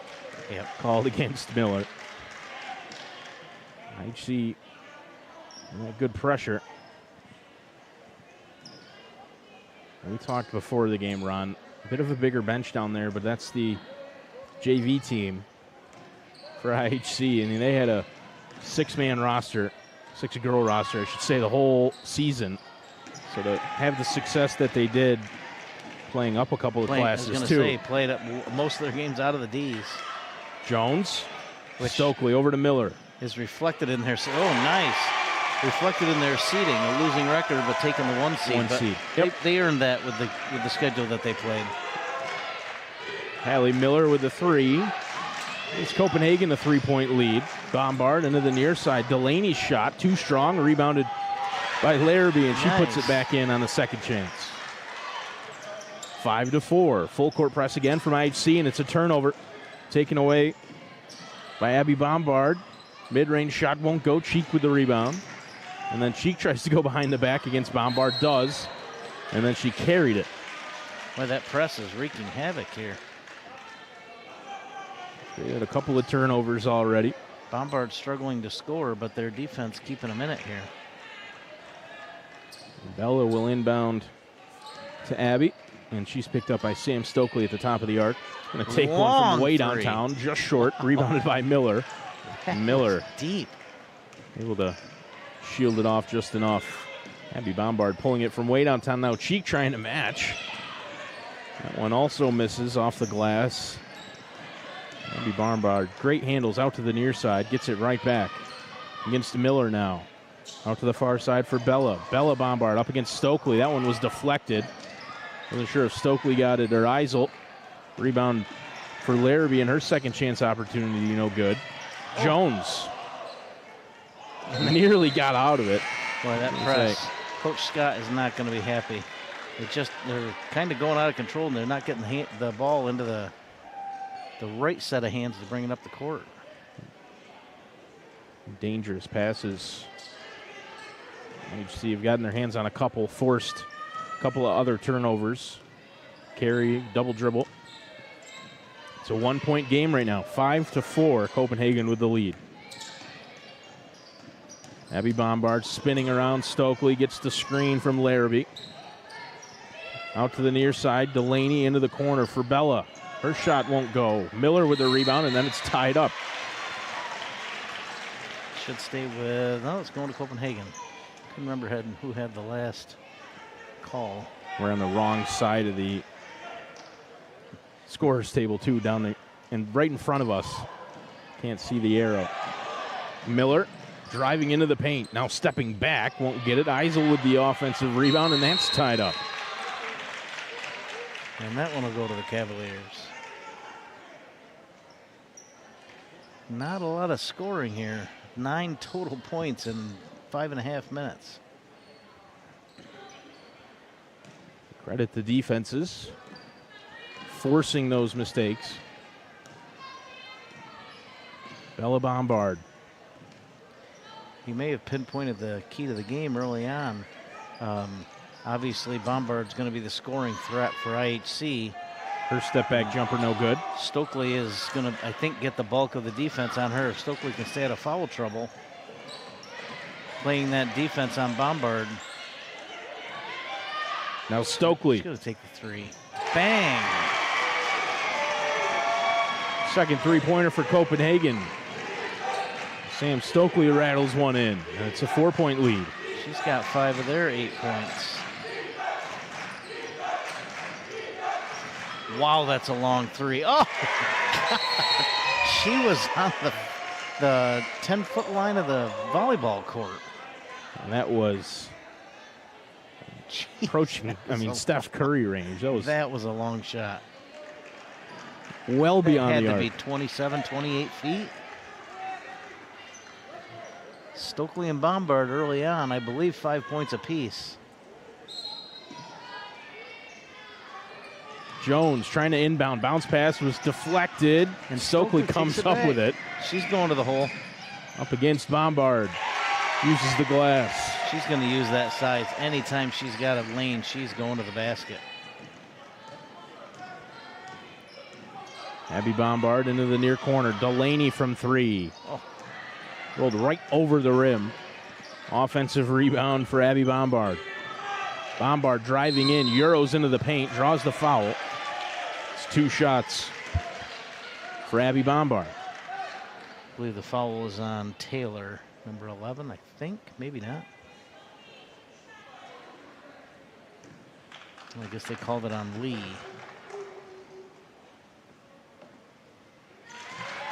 Taylor and Lee both into the game for Copenhagen. And it is the first against Lee.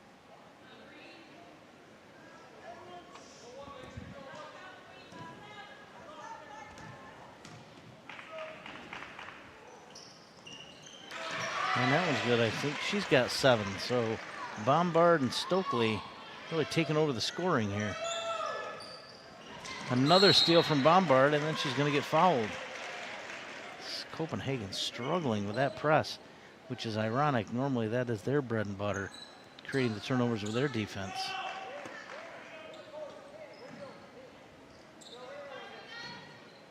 Third foul against Copenhagen, none against the Cavaliers just yet. Bombard into the corner for Delaney. That one won't go, but another offensive rebound for the Cavaliers. And then taken away by Stokely. Stokely. Oh, poke good free. It might have come off Bombard. of Stokely last. No. Back off of Abby Bombard. I mean, that's impressive because Sam Stokely is one of the fastest girls basketball players. I mean, in the size in the advantage section. besides. And Bombard just caught her from behind and poked it free. Miller. Pass down low. It's going to go out of bounds. Nobody can save it for the Golden Knights. Whistle here. IHC wants to make a substitution. They will. Locke comes in to replace Larrabee. Oh, we're under a minute. 45 seconds to go. 10-9 ball game. A little scoring spurt here in the last couple minutes.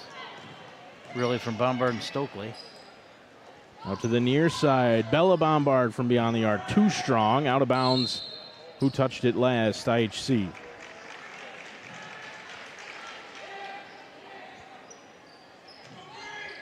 Jones inbounds on the far side, gets it into Stokely, and then right back. Claire Jones up the near side.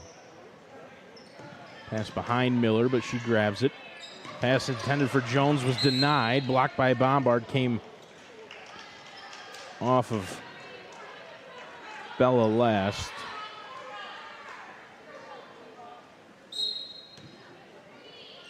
Jones. 3-second difference between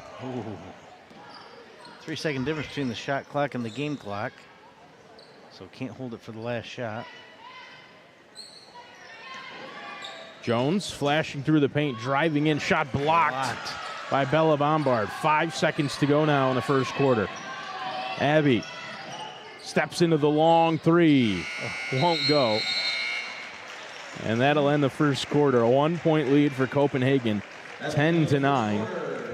Boy, they've had a much smoother offense once they get it across half court. Copenhagen has just struggled. As a reminder, ladies and gentlemen, the concession stand is open tonight. They've had a difficult time getting it over half court with the IHC press. A 1-point game after the first quarter here on the NBC Watertown YouTube channel. The Section 3 Class D semifinals presented by One Digital. Their team of fierce advocates helps businesses and individuals achieve their aspirations of health, success, and financial security, nationally recognized for their culture of caring. Thank you to One Digital. Also presented by Rides for Less, in between Louville and Watertown, now at Terry Groff Auto Repair. $54.95 a day to rent an auto. Special monthly rates are available as well at Rides for Less. And, of course, all high school sports presented by the Bob Johnson Auto Group. You can view their entire inventory at bobjohnsonautogroup.com. They have the largest used car inventory in the area, and they're devoted to helping and serving their customers to the best of their ability. Give them a call, 315-965-8072. Ready for the start of the second quarter. A 1-point lead for Copenhagen here as they inbound on the far side. Cheek gets it into Jones. Jones now against Lott, handed back off for Maddie Cheek. Cheek draws the foul. That's going to go against Bella Bombard, reaching in.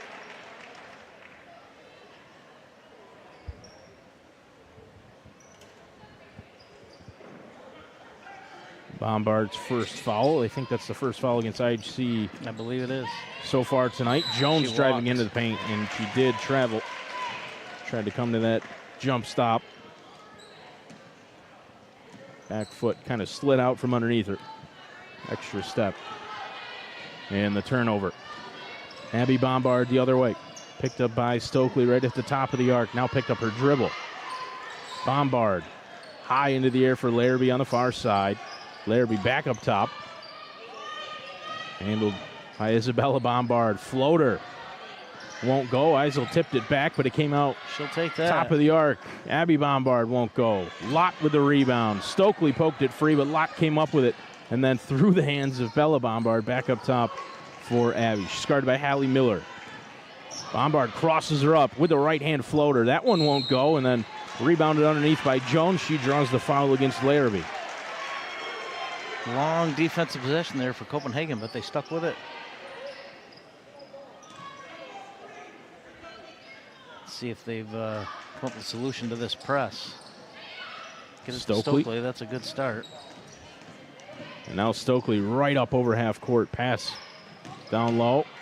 Eisel back up top. Miller from beyond the arc. Her Big second shot. three.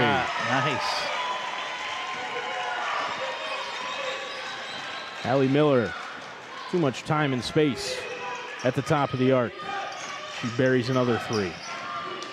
Abby Bombard driving in against Cheek, and then Jones. Oh. That one rattled around, came back down, poked out to Maddie Cheek. Cheek driving into the paint. Through the contact, it's going to be a block. Couldn't get her feet set. She had good position, just couldn't get set for the contact.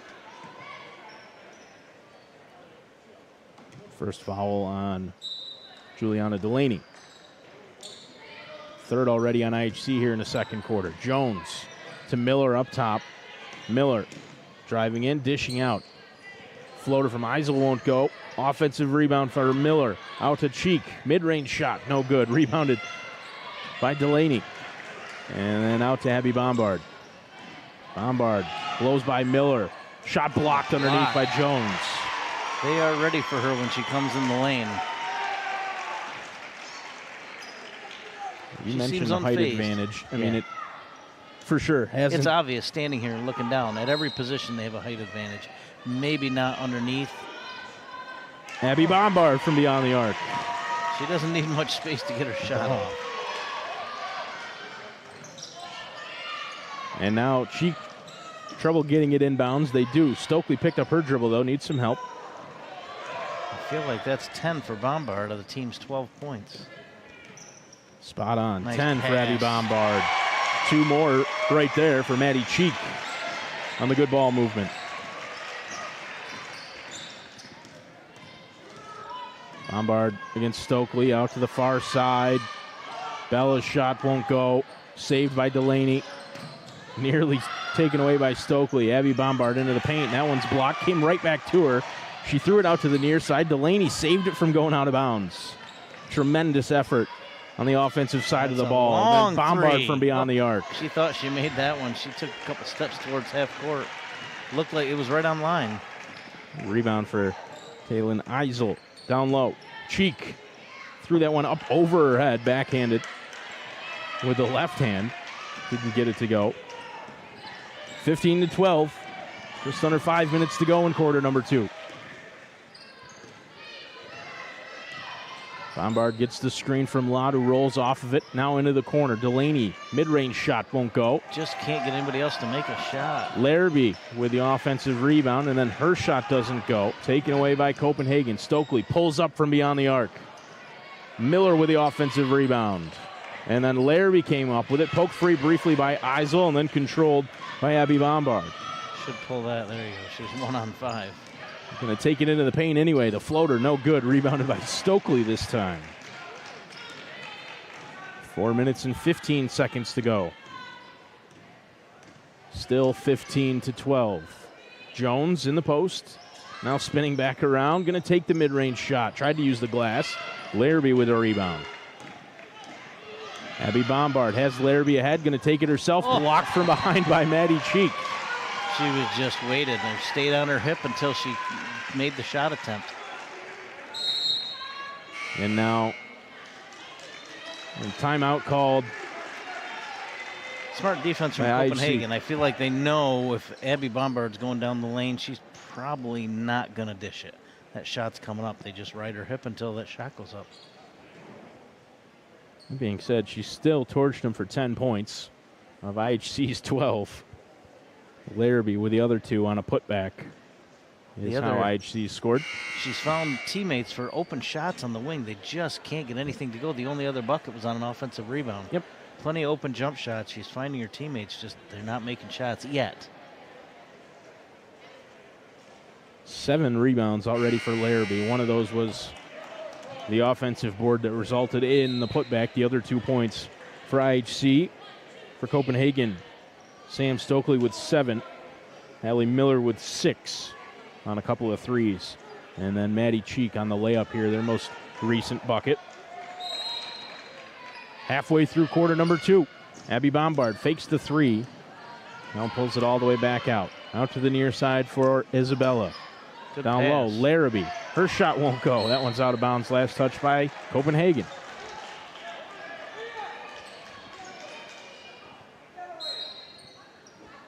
Isabella Bombard heaved out. And then Abby from way beyond the arc, off the right of the iron. I wasn't sure it was going to hit anything, but it did. That was long. Stokely back the other way for the Golden Knights. I think Copenhagen will take that all day. If they can force her to shoot from 25 feet and longer, they'll take their chances. She's already made a couple, but I think you're exactly right. Eventually, those are going to stop falling. Mm-hmm. Tough shot for Jones that time. Defended well by Lott. Taken away by the Cavaliers. Abby Bombard driving against Jones. Floater with the right hand. Doesn't go. Ball poked out by Cheek to Jones. Jones has Miller to her left. Now finds her. Miller stopped and then drove in. Used the right hand. I think Cheek's hurt. She's not moving very well. He got stepped on there at the end of that play. Something to watch on this near side. Cheek now closing down Delaney. Nice look cross court. Isabella Bombard throws it up with the right hand in and out. Got her own rebound and then threw it too tall for Abby. Out of bounds right in front of the scorer's table. I think Coach Delaney doesn't say a heck of a lot on that IHC bench. I think he's coached them up and he believes they know what to do on the court. Substitution now. Cheek came over to inbound this ball, and then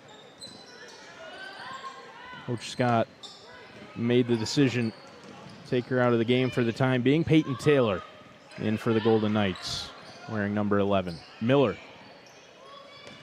Now Stokely down low for Eisel. Nice steal. Stolen by Larrabee. There was a lot on that pass. She did a great job to hold on to it after getting the deflection initially. Bombard on the near side. And the sister drains the triple. Isabella from beyond the arc. Changes this game if they can get somebody else to start making some shots from the perimeter. 5-second call. Another turnover out of that press from IHC. It's worked well for him so far. A very good job.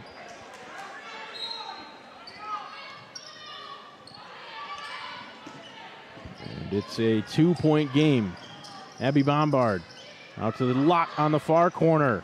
In and out. Offensive rebound. Abby Bombard. Right place, right time.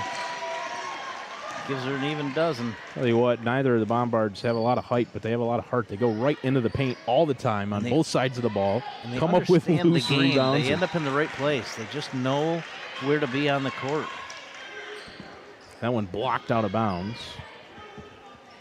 Copenhagen will inbound. Peyton Taylor has it. Out for Miller, who drives in, steps into the mid-range shot.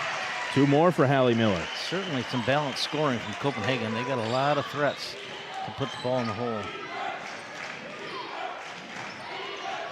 Bella Bombard. Larrabee sets the screen on Jones.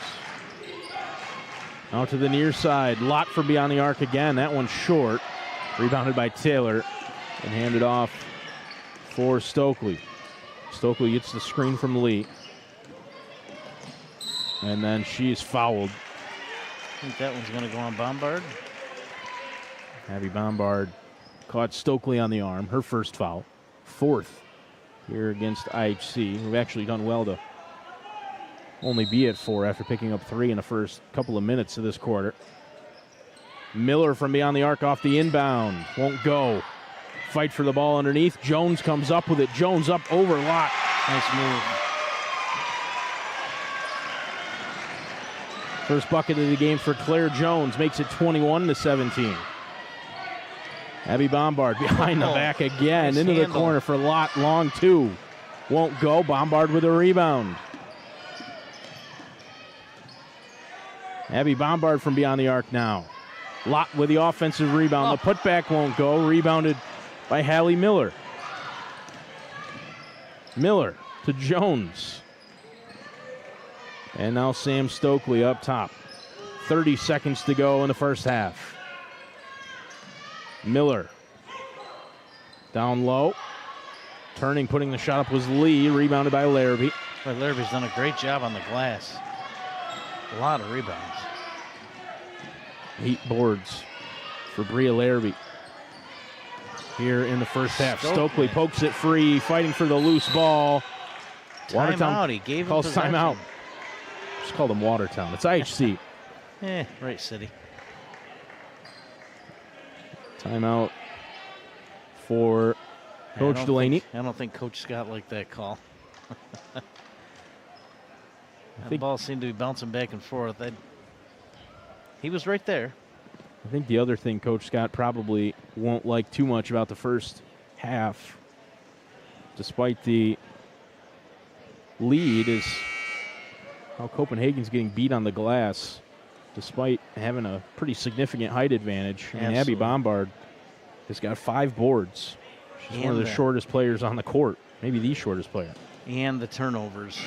That press has wreaked havoc. I mean, Copenhagen, to have a 4-point lead with the amount of turnovers they've had in the front court. Is a testament to their three-point shooting, really. Miller's hit a couple. Stokely, cheap. And balanced scoring as well. Yep. Out of the timeout, Abby Bombard gets the screen from Lott, throws one up right at the buzzer. No call. It won't go. No foul. And that'll end the first half.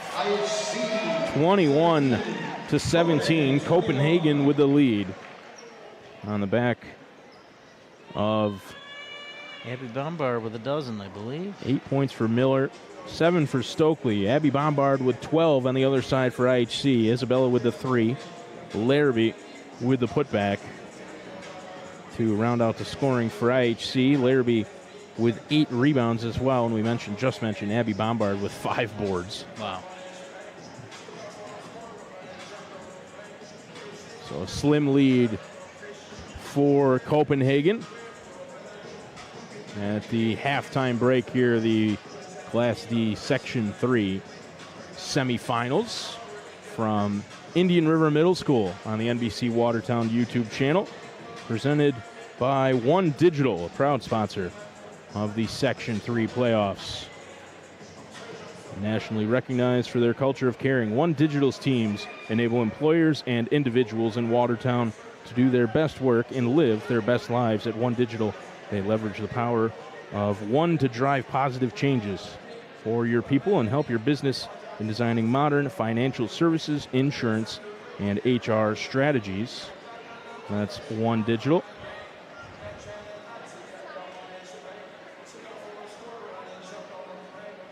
The Section 3 playoffs also brought to you by Rides for Less, formerly at Nordson Verkler. Now they're over at Terry Groff Auto Repair between Lowville and Watertown. Why pay to ride for more when you can ride for less? $54.95 a day plus tax is the rate over there. So if you're in need of a rental vehicle, check out Rides for Less. And of course, high school basketball, as all high school sports are, on the NBC Watertown YouTube channel, presented by the Bob Johnson Auto Group. Check out their entire inventory at bobjohnsonautogroup.com. It's a 21-17 point lead here at halftime between Copenhagen and IHC in our second Class D girls basketball semifinal here in Section 3. The winner of this game will head to Onondaga Community College to take on LaFargeville, who won in our first matchup here today. And right now, looks an awful lot like that first game did at halftime. Could go either way. Both teams playing some very good basketball. Interesting. You look down at the Copenhagen bench, you see the head coach, Natalie Scott, sitting there. Must let her team leaders run the locker rooms. She's there with her assistant coach. Now 3 minutes into a 10-minute halftime, and she hasn't been in the locker room. Yeah, as you said, that's unique. Tells you a lot about Absolutely. the characters in that team for Copenhagen. Must be that Scott's willing to, at least for the first couple of minutes anyway of halftime, let them have the room to themselves. This is a big game. Yeah, you've got 6 or 7 minutes probably by the time you get back out here and get a little bit of warm-up. So maybe 6-7 minutes in the locker room, and you left half of it with your coaching staff out here on the bench to let your team, discuss what they need to discuss first. It's interesting. I like the trust she has in her players, confidence and faith in your leadership on the bench, who they have as people and individuals in that team. Absolutely. Well, Ron mentioned it. About 6.5 minutes to go in the halftime break. We're going to step aside for now, and we'll be back for the second half between IHC and Copenhagen.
Well, welcome back inside the gymnasium here at Indian River Middle School for the second half of the girls' Class D sectional semis. It's Copenhagen with a slight lead here over IHC as we start the second half. Abby Bombard right into the paint and blocked by Madison Cheek. And then she dribbled out of bounds. And we talked about it at halftime, Ron and I, off the air. She came out of the game late in that second quarter and didn't come back in. She was out there to start here in the second half. Looked all right there for a second as Larrabee puts one in with the right hand. Looked all right there for a second as she came up the near sideline, lost the handle, stepped out of bounds, and favoring, I think it's that right leg. Yeah, it looked like maybe an ankle the way she was hobbling. Going to take the three, though. Well, that'll make it feel better. Limp is a little less noticeable after the triple. Unfazed. Madison Cheek from beyond the arc to open the scoring here for Copenhagen in the second half. Abby Bombard against Jones. They're putting some size on her. Fight for it underneath. It's going to be a jump ball between Eisel and Isabella Bombard underneath. Cheek inbounding against Lott. Gets it to Stokely. Stokely up the far sideline through the Bombards. Then up over Larrabee. Doesn't get it to go. Out of bounds. Last touch by Eisel. Stokely, just like she did in the first half, she's got an opening. She's going to go to the hole. She knows she's got the size advantage, the athletic ability. Sometimes even if there isn't much of an opening, she's going to take it Creates anyway. one. All right. Lott with a long two off the front of the iron. Miller for Stokely, and then too tall for Eisel on the near side.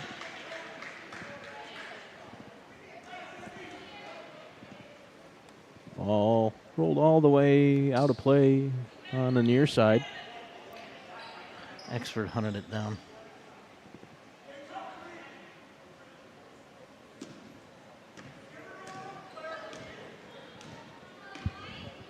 (24-19) with 6 minutes and 10 seconds to go in the third quarter. Abby Bombard against Hallie Miller, driving in, now throws one up over Madison Cheek, and then it's out of bounds. Last touch by Chanel Lott. Driving in, I think, hoping to get some contact in there, and just not a lot of whistles today. They're letting them play. Jones, hard inbound pass from Cheek, handled. Stokely. Oh, no foul call there either. Speaking of let him play, Cheek steps into the mid-range jumper, no good. Eisel with the rebound, but lost the handle, and it's turned over. Yeah, there's definitely some contact underneath. Yeah, Stokely drove to the basket, but let it go. Like you said, haven't been a ton of whistles. It's been fairly consistent fair on both here. sides. It's consistent. That's all you can ask for. You know how they're going to call it. You go play it to match.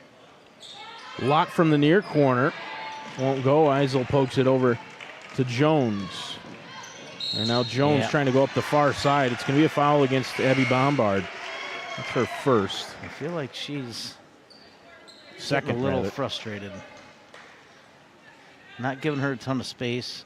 Those deep threes aren't falling. When she gets inside, she's not getting many calls. Miller's pass, almost like it caught Cheek by surprise there. Taken away.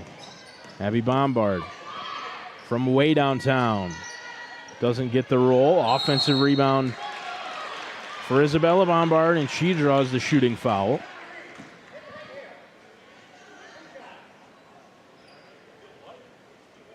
First foul against Madison Cheek.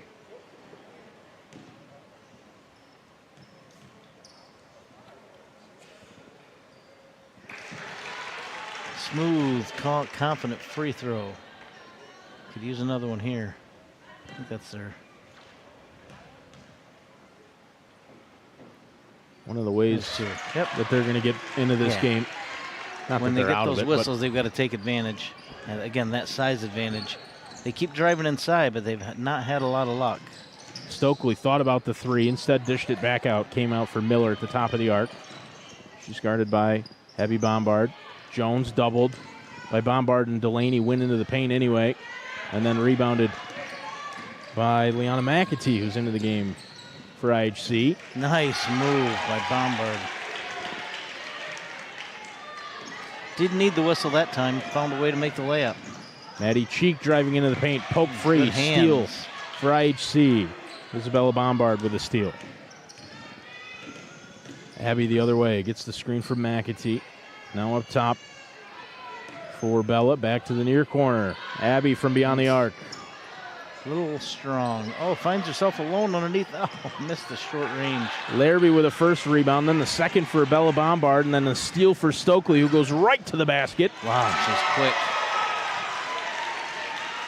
Part of what's so impressive about that is when you're moving at that speed, you're able to use the glass and not just have the shot cannon off of it.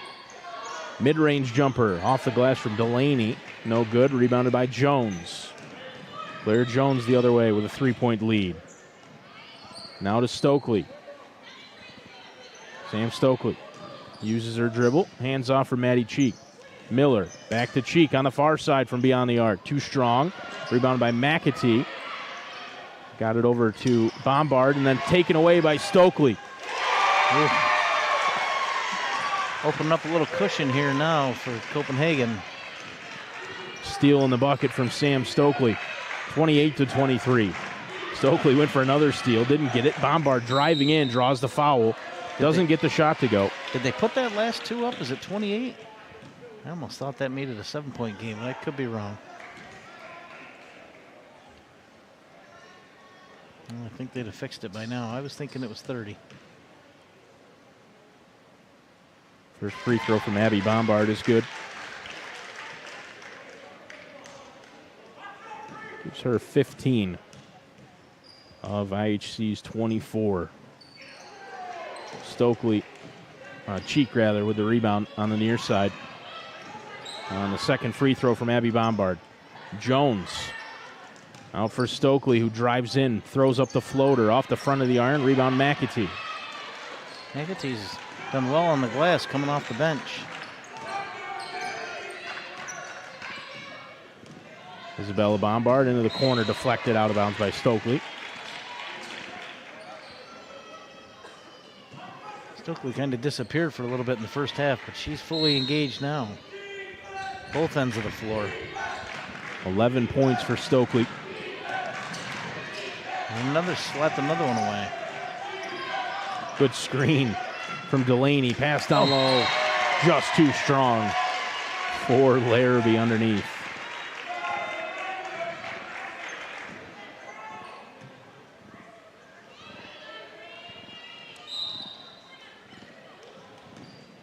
Stokely inbound for Miller.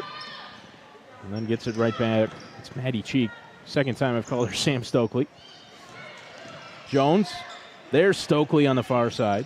Driving in. Stokely too strong on the layup attempt. McAtee with a rebound. Jump ball between Stokely and McAtee. IHC will earn possession.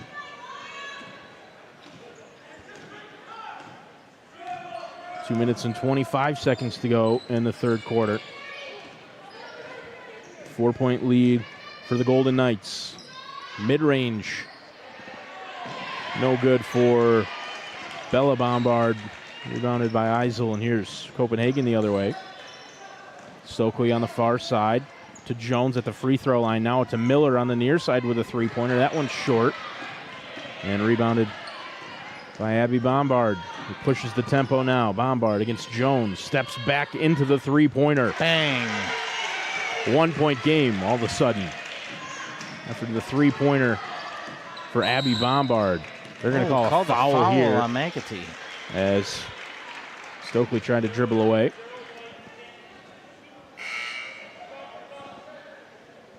$18 points for Abby Bombard.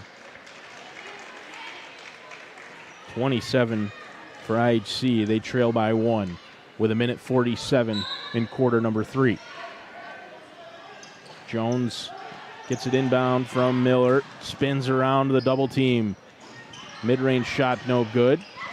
Lee fighting for the rebound. Bella Bombard comes up with it for the Cavaliers. Just standing here watching, you feel like Copenhagen should be up much more than that. That was blocked. Yeah, it had to be. Just feels like Copenhagen has played a much smoother offensive game, and yet it's a 1-point game. Offenses. It might be a 2-point lead for IHC, and it is. Suddenly, 2 quick threes from Bombard, and IHC has propelled themselves back into the lead. Copenhagen's offense is stalled here in the second quarter a little bit. Stokely trying to change that, and she traveled instead.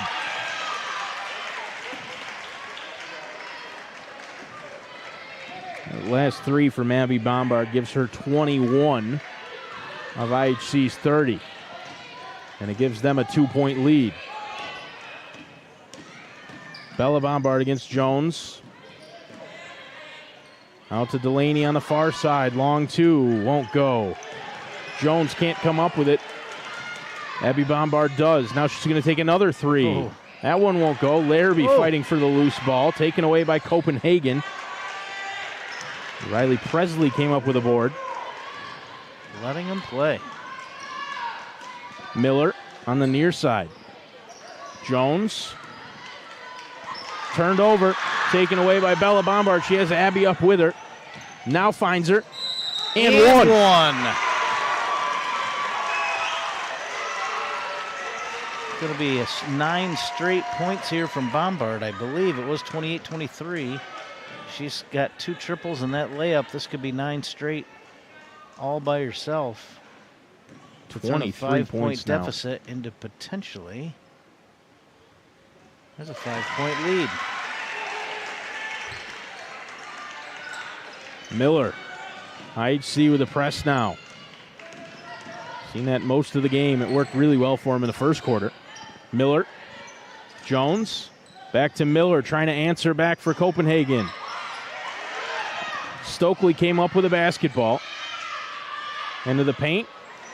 That jumper no good for Mackenzie Lee. 1.7 here. I got to feel like this is inbounds. Quick, see if she can get a shot off. She took a bunch of steps there, but they didn't call it. Somehow, IHC's found themselves in front by 5. Cavaliers 33, the Golden Knights 28. The somehow is Abby Bombard was possessed in that third quarter. Wow, the last 2 minutes. That quick 9 points there in the last couple of minutes. IHC finds himself back in the driver's seat. I'm not sure Copenhagen knows what hit them. They have not played a bad game. But boy, if you give Abby Bombard a little bit of space, she's going to make you pay for it. She's got 24 to go along with 7 rebounds. Bria Larrabee with 10 boards and 4 points for IHC. Isabella Bombard with 5 points, and that's everybody that's scored for the Cavaliers. 3 scorers for them in the game. It's doing the job. They've all worked hard on the defensive end. Got a bunch of defensive rebounds. They fought for the ball inside. Everybody on the team with 3 or more rebounds, that is. Wow. McAtee with 3. Bombard, Abby with 7. Isabella with 4. Delaney with 4. Lott with 4. Larrabee with 10. Great team effort on the glass. In a game that one of the first things we said at the start of it was that they were outsized at every position. Absolutely, yep. It shows you that rebounding isn't necessarily all about size. IHC leading as we start the fourth quarter. That's going to be a foul against Isabella Bombard. Reaching in on the far sideline. Her second. Cheek gets it into Stokely. Bounce pass for Miller, who spins around. McAtee jumps into the mid-range shot. No good. Jones fighting for the rebound. McAtee comes up with it. Good heads-up play. I like that she didn't just grab the ball and put her head down. She looked up. Oh, nice block by Isel. And here's Stokely the other way.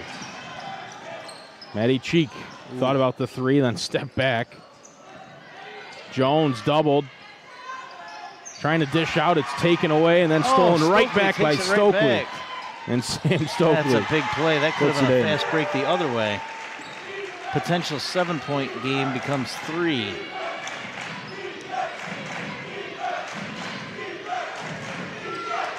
Defense chance now from the Copenhagen boys team, who's over in the bleachers on the far side. That one blocked again by Eisel. Offensive rebound, McAtee. Out for Bella Bombard from beyond the arc. No good. Cheek with the rebound. Another chance to extend the lead for IHC. Instead, it's Maddie Cheek who drives in. Fouls on the floor. She's feeling better after that 3. That limp appears to have healed up. A little bit of adrenaline. Forced into it, too. Seeing their lead diminish and then fade away. Trying to tie it up. Bang again! Maddie Cheek from the far corner. And it's a tie game at 33.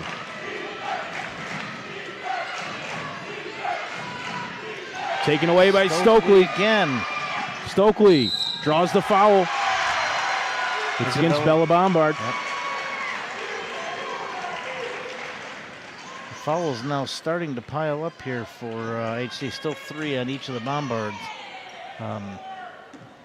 Obviously gets in that danger zone when you pick up number 4. Especially with a short bench. Stokely misses the first.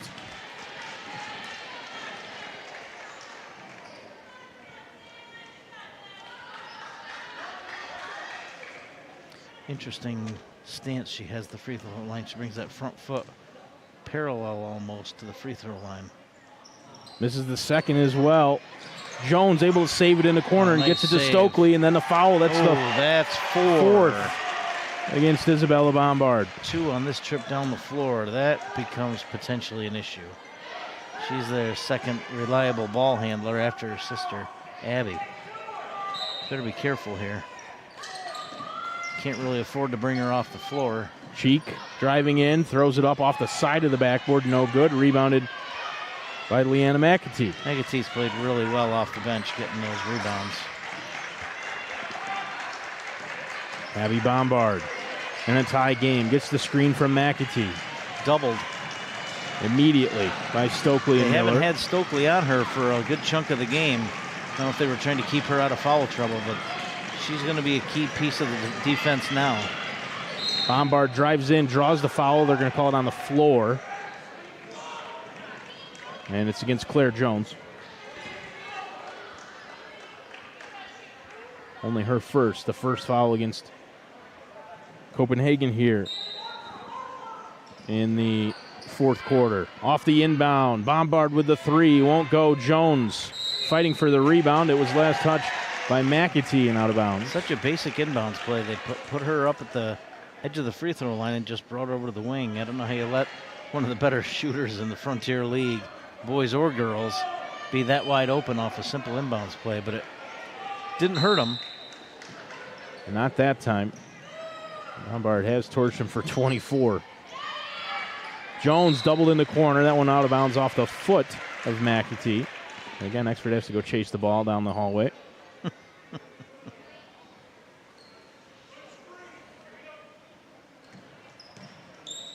Cheek trying to get it inbounds. Copenhagen has to get it over half court. That one's heaved to no one in particular. Oh, nice save. Oh, Bombard didn't see it.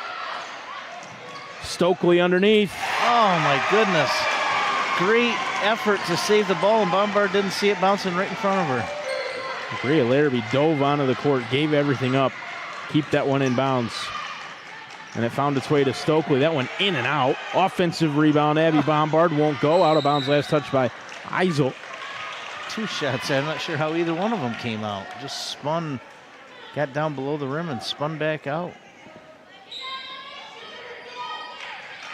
Larrabee. Now Abby Bombard on the far side. Works her way out to the top of the arc. Way downtown. McAtee with a rebound. Oh, no deflected foul. by Jones. Wow. Stokely came up with it, picked up her dribble. Wow, that's tough. They basically ran her over. Into the corner. Cheek from Again? beyond the arc.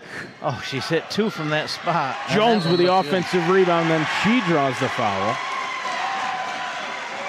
Copenhagen just battling right now.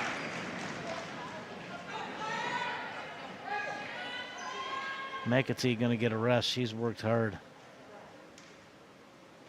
Took a pretty good shot that last time down the floor, too. The second foul against Delaney. Jones with a chance to extend the lead. Misses the first. I don't believe it. IHC scored yet in this fourth quarter. Wasn't it 33-28 at the end of the third? I think you're right. 5-point game. Jones misses the second, but Eisel with the offensive rebound. And it comes out to Maddie Cheek, Copenhagen. Jones from the corner. Too strong. Eisel with a rebound, then she was fouled. Who are they going to call there? Both Bombards were there. Actually, it was Abby Bombard and Juliana Delaney. And they're going to get Delaney for her third.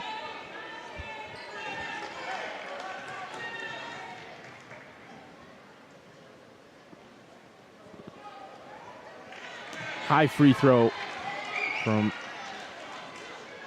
Eisel. Missed everything. HC's going to want to get some position here, especially if there's a short free throw. That one is short. It missed everything, so points dropped at the line there, back-to-back for Copenhagen. Had a chance to extend that lead, didn't.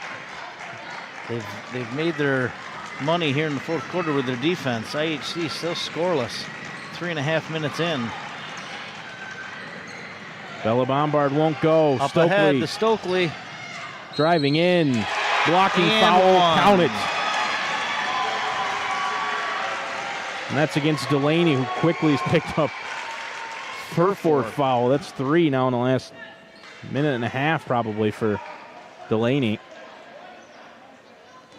And Stokely now with an opportunity for the three-point play. No good. Copenhagen still struggling from the line, but Jones with the offensive rebound. Her skip pass out to Miller. Miller really using that pivot foot. Back up top. Hand it off for Cheek. Cheek pointing, now driving in. Throws it up off the glass. No good. Rebounded by Bella Bombard. And here's Abby the other way. Decided not to make that pass up ahead. She's going to take the 3 instead. Won't go. Rebounded by Jones. Nobody really down there in position to try for an offensive rebound for IHC. Still no points in the fourth quarter for IHC. Now over 4 minutes in. Jones to Stokely. Miller at the free throw line. Turns around. Pass down low for Eisel's deflected out of play by Larrabee. Copenhagen will keep it. Whistle now. Couple of subs for the Golden Knights. And it's Peyton Taylor and Mackenzie Lee who come in to replace Taylor Eisel and Madison Cheek. Stokely to Jones. Too tall for her. Jump ball. Should be IHC ball, I believe. Can IHC find a way to put the ball in the bucket? 3.5 minutes to go.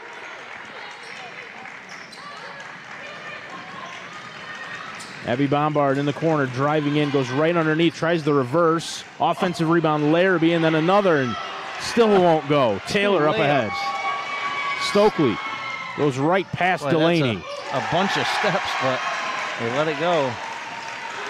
That's 11-0 in the fourth quarter for Copenhagen. 5 down to 6 up. Stokely got a hand on that one, then fouled Bombard as she drove past her. The first foul against Sam Stokely. I gotta think the IHC at this point, 3 minutes to go, starting to slip away. They're gonna tell Bombard, if you've got a shot, you take it. Isabella Bombard against Hallie Miller. Has Lott at the free throw line, drives in against Miller, throws it up, draws the foul. 2 shots coming up for Bella Bombard. Let's see if they can break into the scoring column here. Obviously needing the points. Down 6.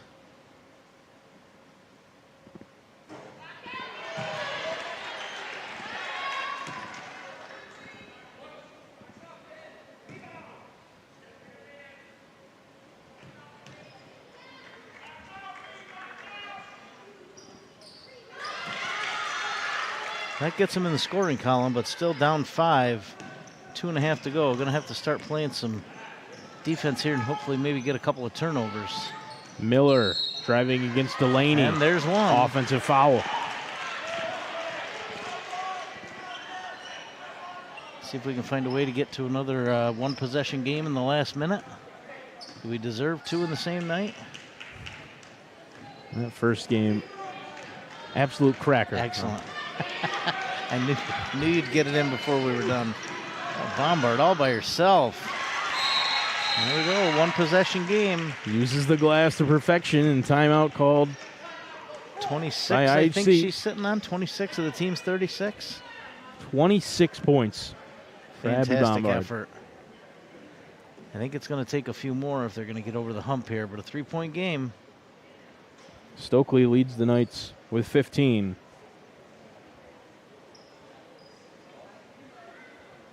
How about Bria Larrabee with 13 rebounds? Jones leading Copenhagen with 10 boards. Wow. That's part of the equation when there isn't a ton of scoring. Going to be some rebounds to be had. Yep. This is a big moment here. Good work from Abby Bombard to get the game back down to one possession. 3-point lead for Copenhagen with 2 minutes and 21 seconds. Boy, IHC was down there midway through the third quarter. Bombard single-handedly put them up 5, and then they went 4.5 minutes without putting a point on the board. Copenhagen took back over. Just seems like Copenhagen's got more viable options on offense, but here IHC sits, 3-point game. Jones inbounds to Miller. Stokely. Taylor's ahead. Stokely going to take it herself. Not put to it be in. denied. I don't think to anyone's surprise that Stokely took that one right to the rim. Lott from the corner. Short. Bombard. Rebound Bombard. Wow. Just fantastic. She just finds her way to the basketball. 28. Another timeout called. You know the game plan for Copenhagen coming in had to be to slow down Abby Bombard, and still she's put up 28. And honestly, it's not from taking... She's missed her share of shots, but she's distributed the ball. Teammates have had a lot of open looks. She just finds her way. She can the long three, but she finds... That's 3 or 4 times under the basket now. She's come up with the ball. As you said, the shortest person on the court. Finds herself there for an open putback. 9 rebounds for her. Approaching the double-double. IHC, as much as they need to score, they also need to find a way to stop Sam Stokely on this end of the court. Because she is bound and determined she is going to put the ball in the hole.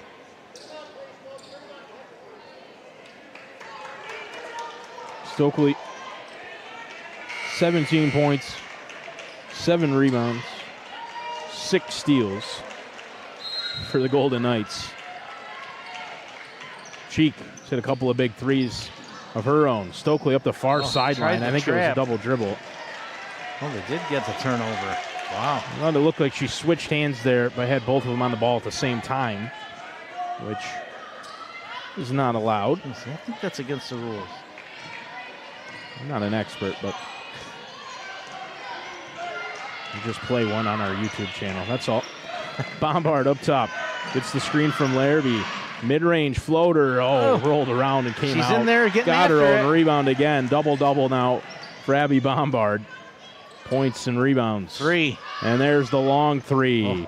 No good. Good Jones rebound. taken away by Larrabee. Back Good out rebound. for Bombard, who spins past Stokely. Floater with the right hand. Got it. That's 30. It's a 1-point game. Just relentless. And when she can't get the ball, her teammates are there to pick her up. 30 points for Abby Bombard. 10 rebounds. 3 steals. Larrabee with a couple of big rebounds and getting the ball back to Bombard. And eventually she was able to put it in. 1-point game. Looks like we're going to get it. A 1-possession game in the final minute. We'll see. 14 rebounds now for Larrabee. Several of those been on the offensive glass. They definitely changed that defense the last time out to stop Stokely. They're almost like they let her get the ball, and then they had a cutter come underneath, and that's where they got that turnover. We'll see if they do the same thing again. You know the plan for Copenhagen is to get the ball in her hands off the inbounds. It's what IHC that she's too quick to trap. They almost got to run a second defender at her.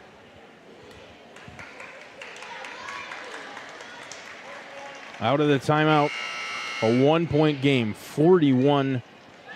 Copenhagen holding on to the slightest of leads. Maybe they're not going to press here.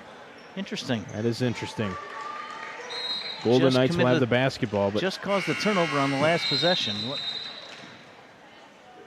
now we've got a whistle and a stop and play. Should put a couple seconds back on. I think it was at 124.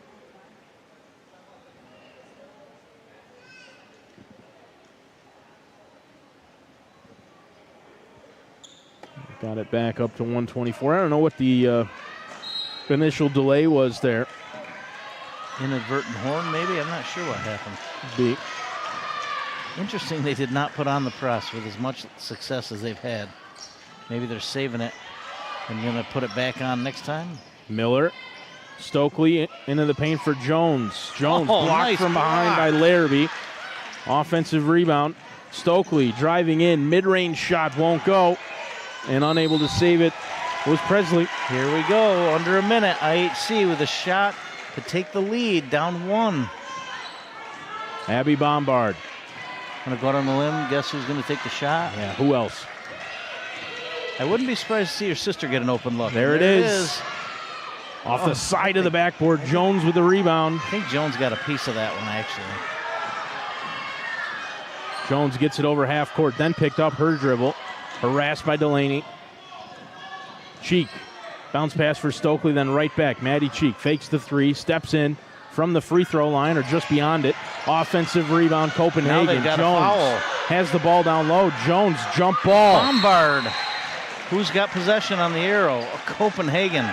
Boy, Copenhagen did not have to put up a shot. They could have at least waited and get fouled. No shot clock. 22.7. IHC, if they don't get a steal, have got to go foul. And I think she Delaney may didn't have fouled really out. want to foul there. Yep, it's her 5th. But she had to. Miller Absolutely. got the inbounds pass. And so McAtee will replace Juliana Delaney, who fouls out. Couple of big free throws here. Interesting. Look who they've got on the first block. Bombard, excuse me. Big free throw from Miller. Makes it a 2-point game. McAtee, who's done a phenomenal job on the boards, is out near half court, and you got Bombard underneath the basket. Miller. Second no good. That's out of bounds. Last touch by Copenhagen. Yeah, that's a tough call, but the right call, I believe. It's a bad look, but I think that was the right call. Coach Scott doesn't like it. I thought it came off of Presley here on the near side. I did. 2-point Abby game. Bombard down by 2. 13 seconds. Bombard spinning, blocked by Cheek. Wow. And now Maddie Cheek up ahead has Miller. IHC has to foul, and they do. Wow. And I think that's the 5th on Bella Bombard. Bella Bombard. It is. So what's the And she's upset, but scenario now? IHC is going to have to use one of the other bench options. Coming in for them is Scarlett Delaney, 7th grader. gotta believe that's coach's daughter, my guess. I think that's probably a pretty safe assumption. Cheek off the right side. Well, They're going to have a shot with 6.7. Even if she makes it, it's a 3-point game. Can't put it out of reach. I have to think there's a timeout coming here. Yeah. Second one, no Unless good. they get the offensive rebound. Oh, my gosh. Foul. Wasn't sure if that was going to be a jump or a reach.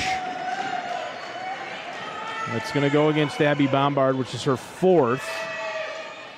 And it's going to send Riley Presley to the line with a 2-point lead. 4.3 on the clock. Wow. Off the back of the iron and out. Can IHC get a rebound? They might be better off to hope she makes it so they can at least get a possession. Yeah, Coach Delaney's been calling timeout for the last minute and a half. Timeout. And now he gets it. There might have been a foul there, actually, but timeout was called before it. Wow, here we go. Could we be looking at a potential buzzer beater 3? What's he going to draw up? Wouldn't shock me. And we've seen Abby Bombard willing to pull it from really anywhere. Really deep. I mean, over half court is in range, right? You've got to think Natalie Scott is saying you cannot let Bombard get a shot off. If somebody else drains one, so be it. It's probably not going to be a 3. Their only other real 3-point threat has been her sister, Isabella, and she's now on the bench with her 5th foul. Right. If you're Coach Delaney, do you draw up a 3, or do you tell her to draw the defense to her and see if you find somebody and trust that they're going to put the ball in the bucket with 4.5 left?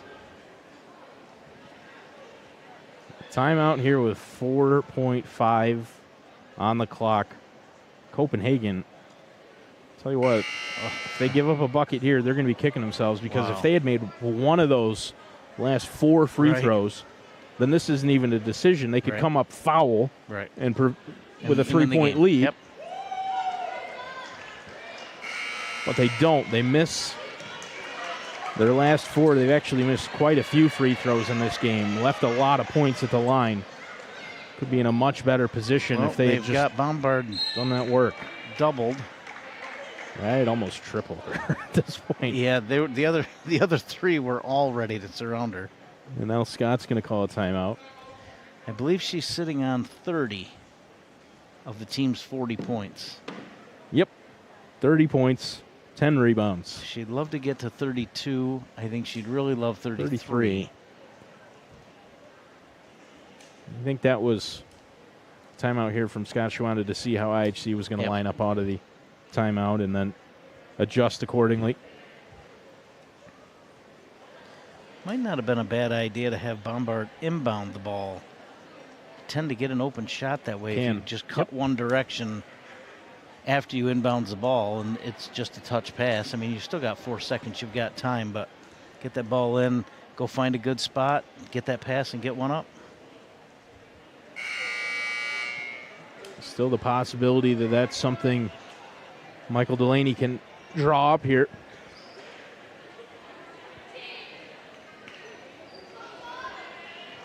Zach Zabrisky's been down here to our left saying you have to go for the 3 this whole time. Go for the win. Aggressive. Let's see. It's going to be Chanel Lott to inbound for IHC with 4.5 seconds to go. Looking for Bombard. They get it to her. Driving right to the hoop. Bombard reverse. It won't go. And Copenhagen will win by 2 points. Wow. It was a pretty good look, really, for Abby Bombard. Yeah, she ended up getting through the other side and had a look, but I think she probably felt like she was fouled. There was definitely some contact there. As Bombard went underneath the basket, tried the reverse. And ultimately, fantastic ball games. Tough to lose at this level. Oh, a absolutely. One-possession game, ball in your hands at the end of the game. That's all you can ask for. Fantastic effort. Abby Bombard with just heroic performance. 30 Absolutely. points and 10 rebounds, 3 steals. in a losing effort. I mean, at some point you'll feel like, what else do you have to do? But Copenhagen, like you said, time and time again throughout the night, just spread it out a little bit. Yes. Had more options, more weapons offensively. Harder to defend, for sure. Hallie Miller ended up with 10. She had a couple of threes early. Stokely with 17. Maddie Cheek with 9. Claire Jones added 2. And Copenhagen will advance with a 42-40 win, upsetting the 1 seed IHC Cavaliers here in the Class D Section 3 semifinal. And they'll head on to Onondaga Community College. I'll put you on the spot. Who are you picking in the finals? Oh, man. Those two good-looking teams with several scoring options. Fantastic. It should be a really good matchup. It'll be a great matchup up top with Stokely and yes, Barton. Emmeline Barton. Yeah, sorry. I wanted to say Britton. Well, and I wanted to say Bombard. We got Bombard, Britton, Bartons. 2 Bombards, 2 Brittons, 2 Bartons. Man, that should be a real absolute peach, that matchup at OCC between LaFargeville and Copenhagen. I don't think you gave me a pick yet. No. Guess it really depends on how well Copenhagen shoots. And tonight they had a pretty decent night from beyond the arc. They shot well. It's not something that LaFargeville, at least a couple of times we've seen them this year, they haven't shot outstanding from beyond the arc. I think Copenhagen can edge them out if they can shoot well from beyond the arc, but they've got to do a better job at the free throw line than they did tonight against IHC. I tell you that. Well, a lot of points there. I'll balance it out so we don't look biased. I'm gonna say I'm gonna give the slight edge to LaFargeville. I think IHC exposed a weakness with all those turnovers, and that LaFargeville press was pretty effective in that first game. I think they can turn Copenhagen over, and I think the Bartons can give them enough scoring. I'm gonna pick LaFargeville. Well, I can see that because one of the things that I said early too was that Sam Stokely can get herself into foul trouble on the defensive end. Emmeline Barton's one of those players that could really force that early and put Copenhagen behind the 8 ball from the start. So yeah, yep. We'll see. Hate to be one of those wishy-washy, but anything could happen, matchup, but it really could. I think that tells you that, it's not an obvious pick either way. And we'll see. I'm excited for both teams. They earned it tonight in hard-fought wins. We'll see. Wish we could call it, but a little bit out of our range down in OCC. OCC, yep. Well, thank everybody for tuning in. And again, thank our sponsors. One Digital, a proud sponsor of the Section 3 basketball playoffs. Where as are well we tomorrow as night? Rides for Less. We're at JCC tomorrow night, Ron. Thanks to the sponsors, we get to do some more games. Come back and do some more games. It's the Class D boys semifinals tomorrow night. And I believe the first game maybe same matchup as it is tonight? The same as it was tonight. Tomorrow night will be Sackets Harbor and LaFargeville. That first game tomorrow night from JCC will start at 5:30. And then the later matchup at 7:30 is the 2 seed Faith Heritage and the number 3 seed New York Mills. So a couple of teams that we haven't seen. Excellent. So that should be exciting.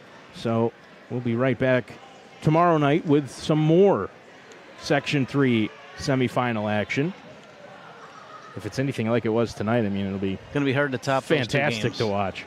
2 excellent games in the girls' Class D bracket. LaFargeville and Copenhagen will head to the final at OCC. Fantastic. Good luck to both teams, and congratulations to IHC and Sackets on fantastic seasons. Just came up a little bit short tonight. Wasn't their night, but not for lack of effort. Four ladies teams put on a great show tonight.